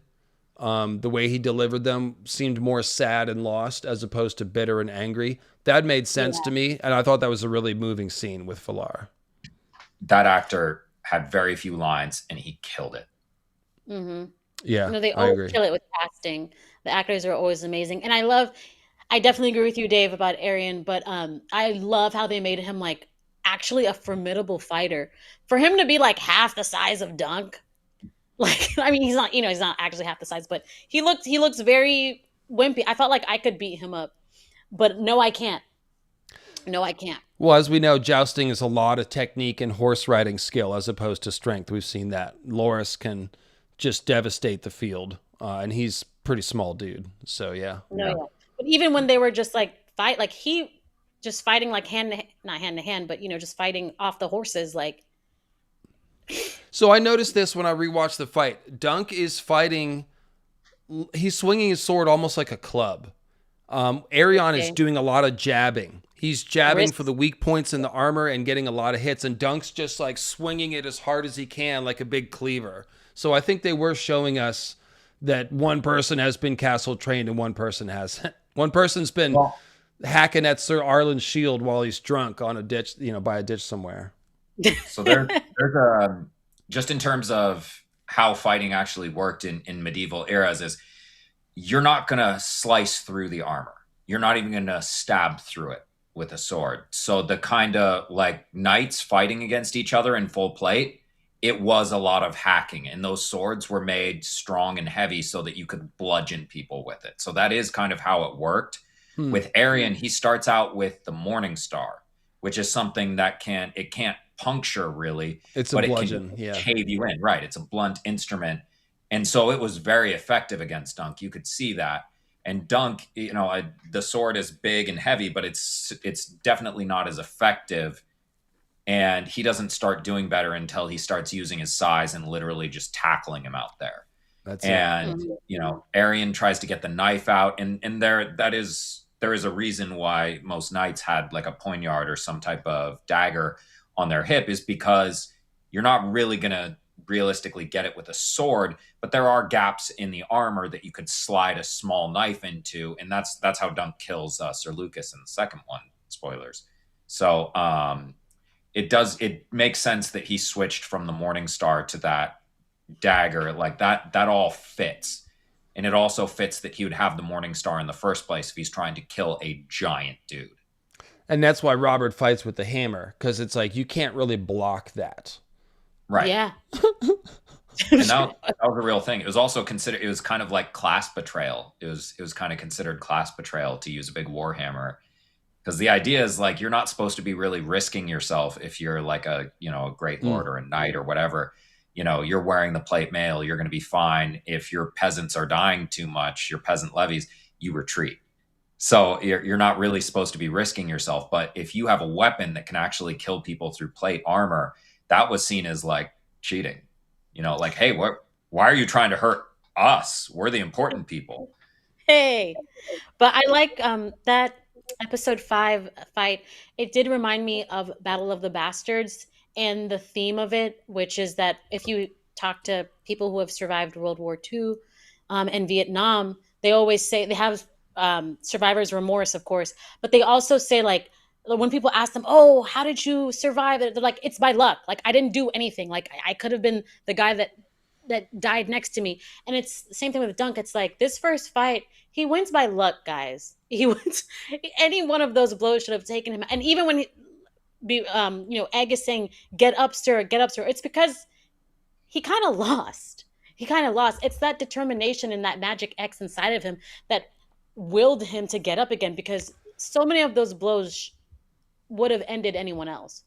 And I think that fits with his personality, Nettles, because like that is his whole thing about his stubborn goodness, is that he can't be bought off. He's not going to negotiate away his honor. He's going to stick stubbornly with the ethics that he has and the path that he's on.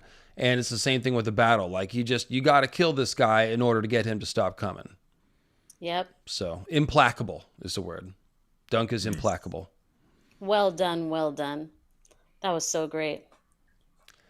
Yeah, the fight was sick. At the first time I watched it, I was like, oh, I wanted to see what was going on with the other characters more. When you rewatch it, you can actually see more of that.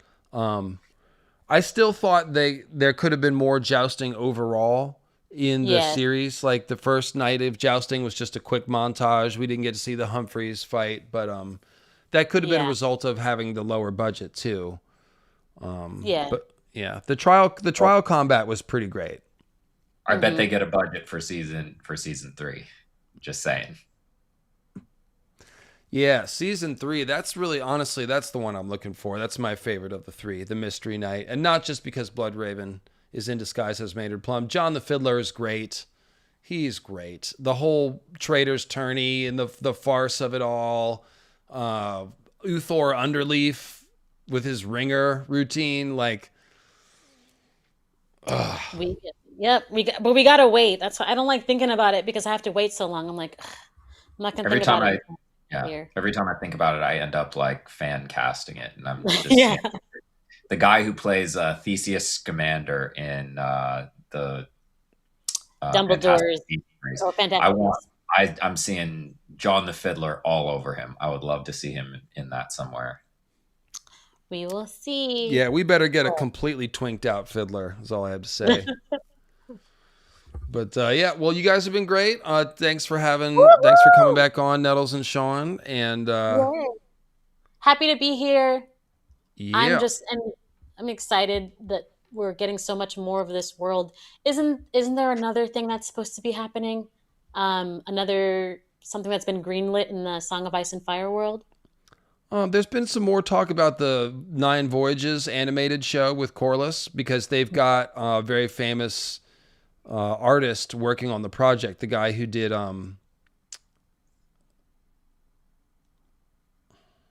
stuff that's very famous that I haven't watched. Okay. Oh, is it Studio Ghibli or something? I don't know. That's No, the it's not.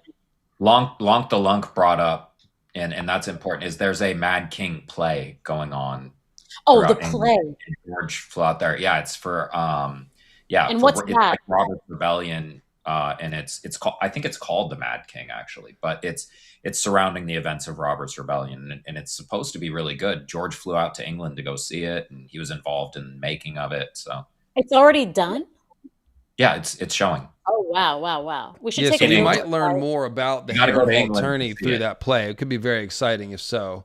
Um, the creator is Gendy Tartakovsky, and Oh, he is the one who made Samurai Jack and also Primal.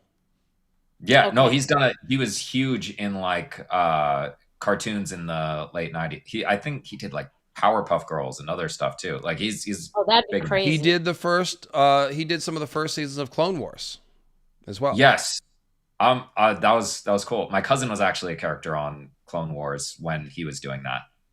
Oh. Yeah. Your cousin, I need to borrow some money from your cousin. Uh, Just, So yeah, so if they've attached somebody, if they've got somebody that famous working on the project, then it's probably got a certain amount of we're going forward with this yeah, ness. like greenlit, not Yeah. fake AI. I'm so old. AI is always tricking me. Dexter's Laboratory also was him. Oh God, yeah. yes. Yeah, he was huge. Late 90s. It was Cartoon Network. He just ruled with an iron fist. So I'm excited. We're being fed, guys. After being let down back to back with Game of Thrones and portions of House of the Dragon, like we're being Yeah. fed. I'm happy. And yeah, that's what we're talking about. The Corliss Valarian Nine Yeah. Voyages is the project I'm title. psyched, 'cause that's like it's a very clear basis on the Seven Voyages of Sinbad, and I've always been a big fan of that and that kind of the mythology surrounding that. But yeah, We'll see. We'll see we got to how he get our got rich. GoFundMe to go see the play in England. Yeah, we should take a field trip. It's definitely fun to just have stuff that doesn't have the pressure of the main show and all the huge budget that Game of Thrones and Hot D has. Like Night of the Seven Kingdoms was lighter on its feet. It was something a little different. Wasn't trying to be Hot Dragon. Same thing for Nine Voyages. Like it'll be different. It doesn't have to try to be Game of Thrones. It'll do its own thing. So hopefully that'll be really good. Yeah. Aegon's Conquest. That one's just. I mean, Rumors. I hope Yeah. it turns out to be a movie. Is all I can say. I think that one really Some of should it's be movies. Yeah. like a pair of I would movies like that. or a movie. I would Yeah. like that. Trilogies, like how Marvel does it, like Marvel Cinematic Universe. They could just do these movies. They can make 10 of them. We don't care, but just take your time Because and do it right. I don't see a big story there to draw out and make dramatic. Like you'd have to invent all the drama of it. Like there isn't any drama between the three Targaryens. Visenya and Aegon are sad when Rhaenys gets killed, and Aegon likes Rhaenys better because she's sexy and friendly, and that's literally it. The rest of the time, they're Visenya's basically the top. moving But together. Aegon had a dagger. Aegon had a dagger. He wrote some runes on the dagger that mean like ice There's a monsters. lot. But all of there. us pretty much think that Now. Visenya and Rhaenys probably had the prophecy too, or maybe that Visenya's the one who had the prophecy and he just got called Aegon's prophecy. Like they are Exactly. on the same page with all this stuff. These are Yeah. three dragon lords who decide to conquer Westeros and work in perfect unison the whole time. So I really just think like make it an epic movie. Yeah. Don't try Yeah. to stretch it out and invent a bunch of weird stuff. The one bit of drama in the story is really like Oris and Argella. Like, what's that relationship like? You know? That could be cute. That could be cute. Yeah, I'm still of the mind that they should have made House of the Dragon start with a conquest. That's the only way I'll accept it being a show, is if it started with Aegon's conquest and then we see the House of the Dragon. Like, I think it's weird to call it House of the Dragon and start with the Yeah, dying of the dragons, guys. Well, Come it's a I on. hope little they weird. keep House of the Dragon and move the time period around and keep the title. Like House of the Dragon Blackfires, House of the Yeah, Dragon Yeah. that would be good. Conquest. The Harrys, It's weird because they Maegor. could have just named it Dance of the Dragon if they wanted it to be I Dance of the know. Dragon. Yeah. Like, It's like, how do you say House of the Dragon and y'all skip Maegor? Come on now. But shoulda, woulda, coulda. Maegor did everything wrong. That's why I always say hire us. Anyone, if you're looking for writers at a decent price, you don't have to give us millions. Oh yeah, and no, billions. I won't do well in comparison, but I am the budget choice. Get me in there. No, we will do well. Don't you do us? No, no. I I'll do know the our voices. minds. I know our minds. Listen, the way we could have saved Game of Thrones if you had Oh, had that us was in that room to season be 8. fair. To be fair, they botched Game of Thrones out of like pure laziness. I'm just saying, you don't need 15 writers. You need us 3. Sheesh. Yeah, bunch of what do they say? You get a bunch of monkeys on a typewriter, and like after a certain number, they'll write Shakespeare, and it's like No. we only need 3 of us. That sounds way better. Less damage too. But yeah. Yeah, like the Torrhen Stark moment has some drama. Aegon facing of off Fire. with Black Heron has a little bit of drama. But Field this of all Fire. seems like movie stuff to me. Yeah, Yeah. that's one good fleshed out movie. It doesn't need to be a show.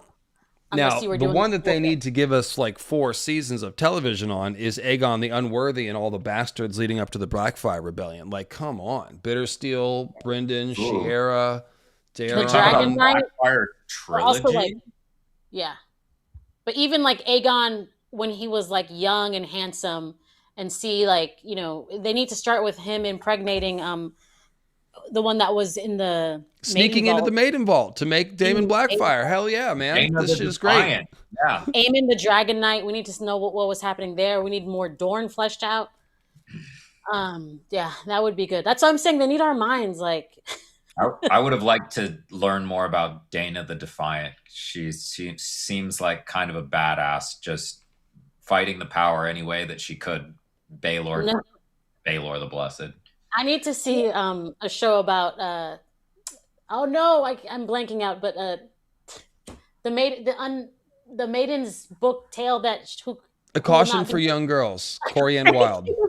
A Caution for Young Girls. So that's in the I'm just glad that Jaehaerys. She comes in. She's one of the septas sent to Dragonstone to tempt Jaehaerys. So if they do, probably what we would get is a Maegor and Aenys show that ends with the coronation of Jaehaerys. I don't think we're going to get to see Jaehaerys' I would love reign at that. any time. So Yeah, Well, but yeah.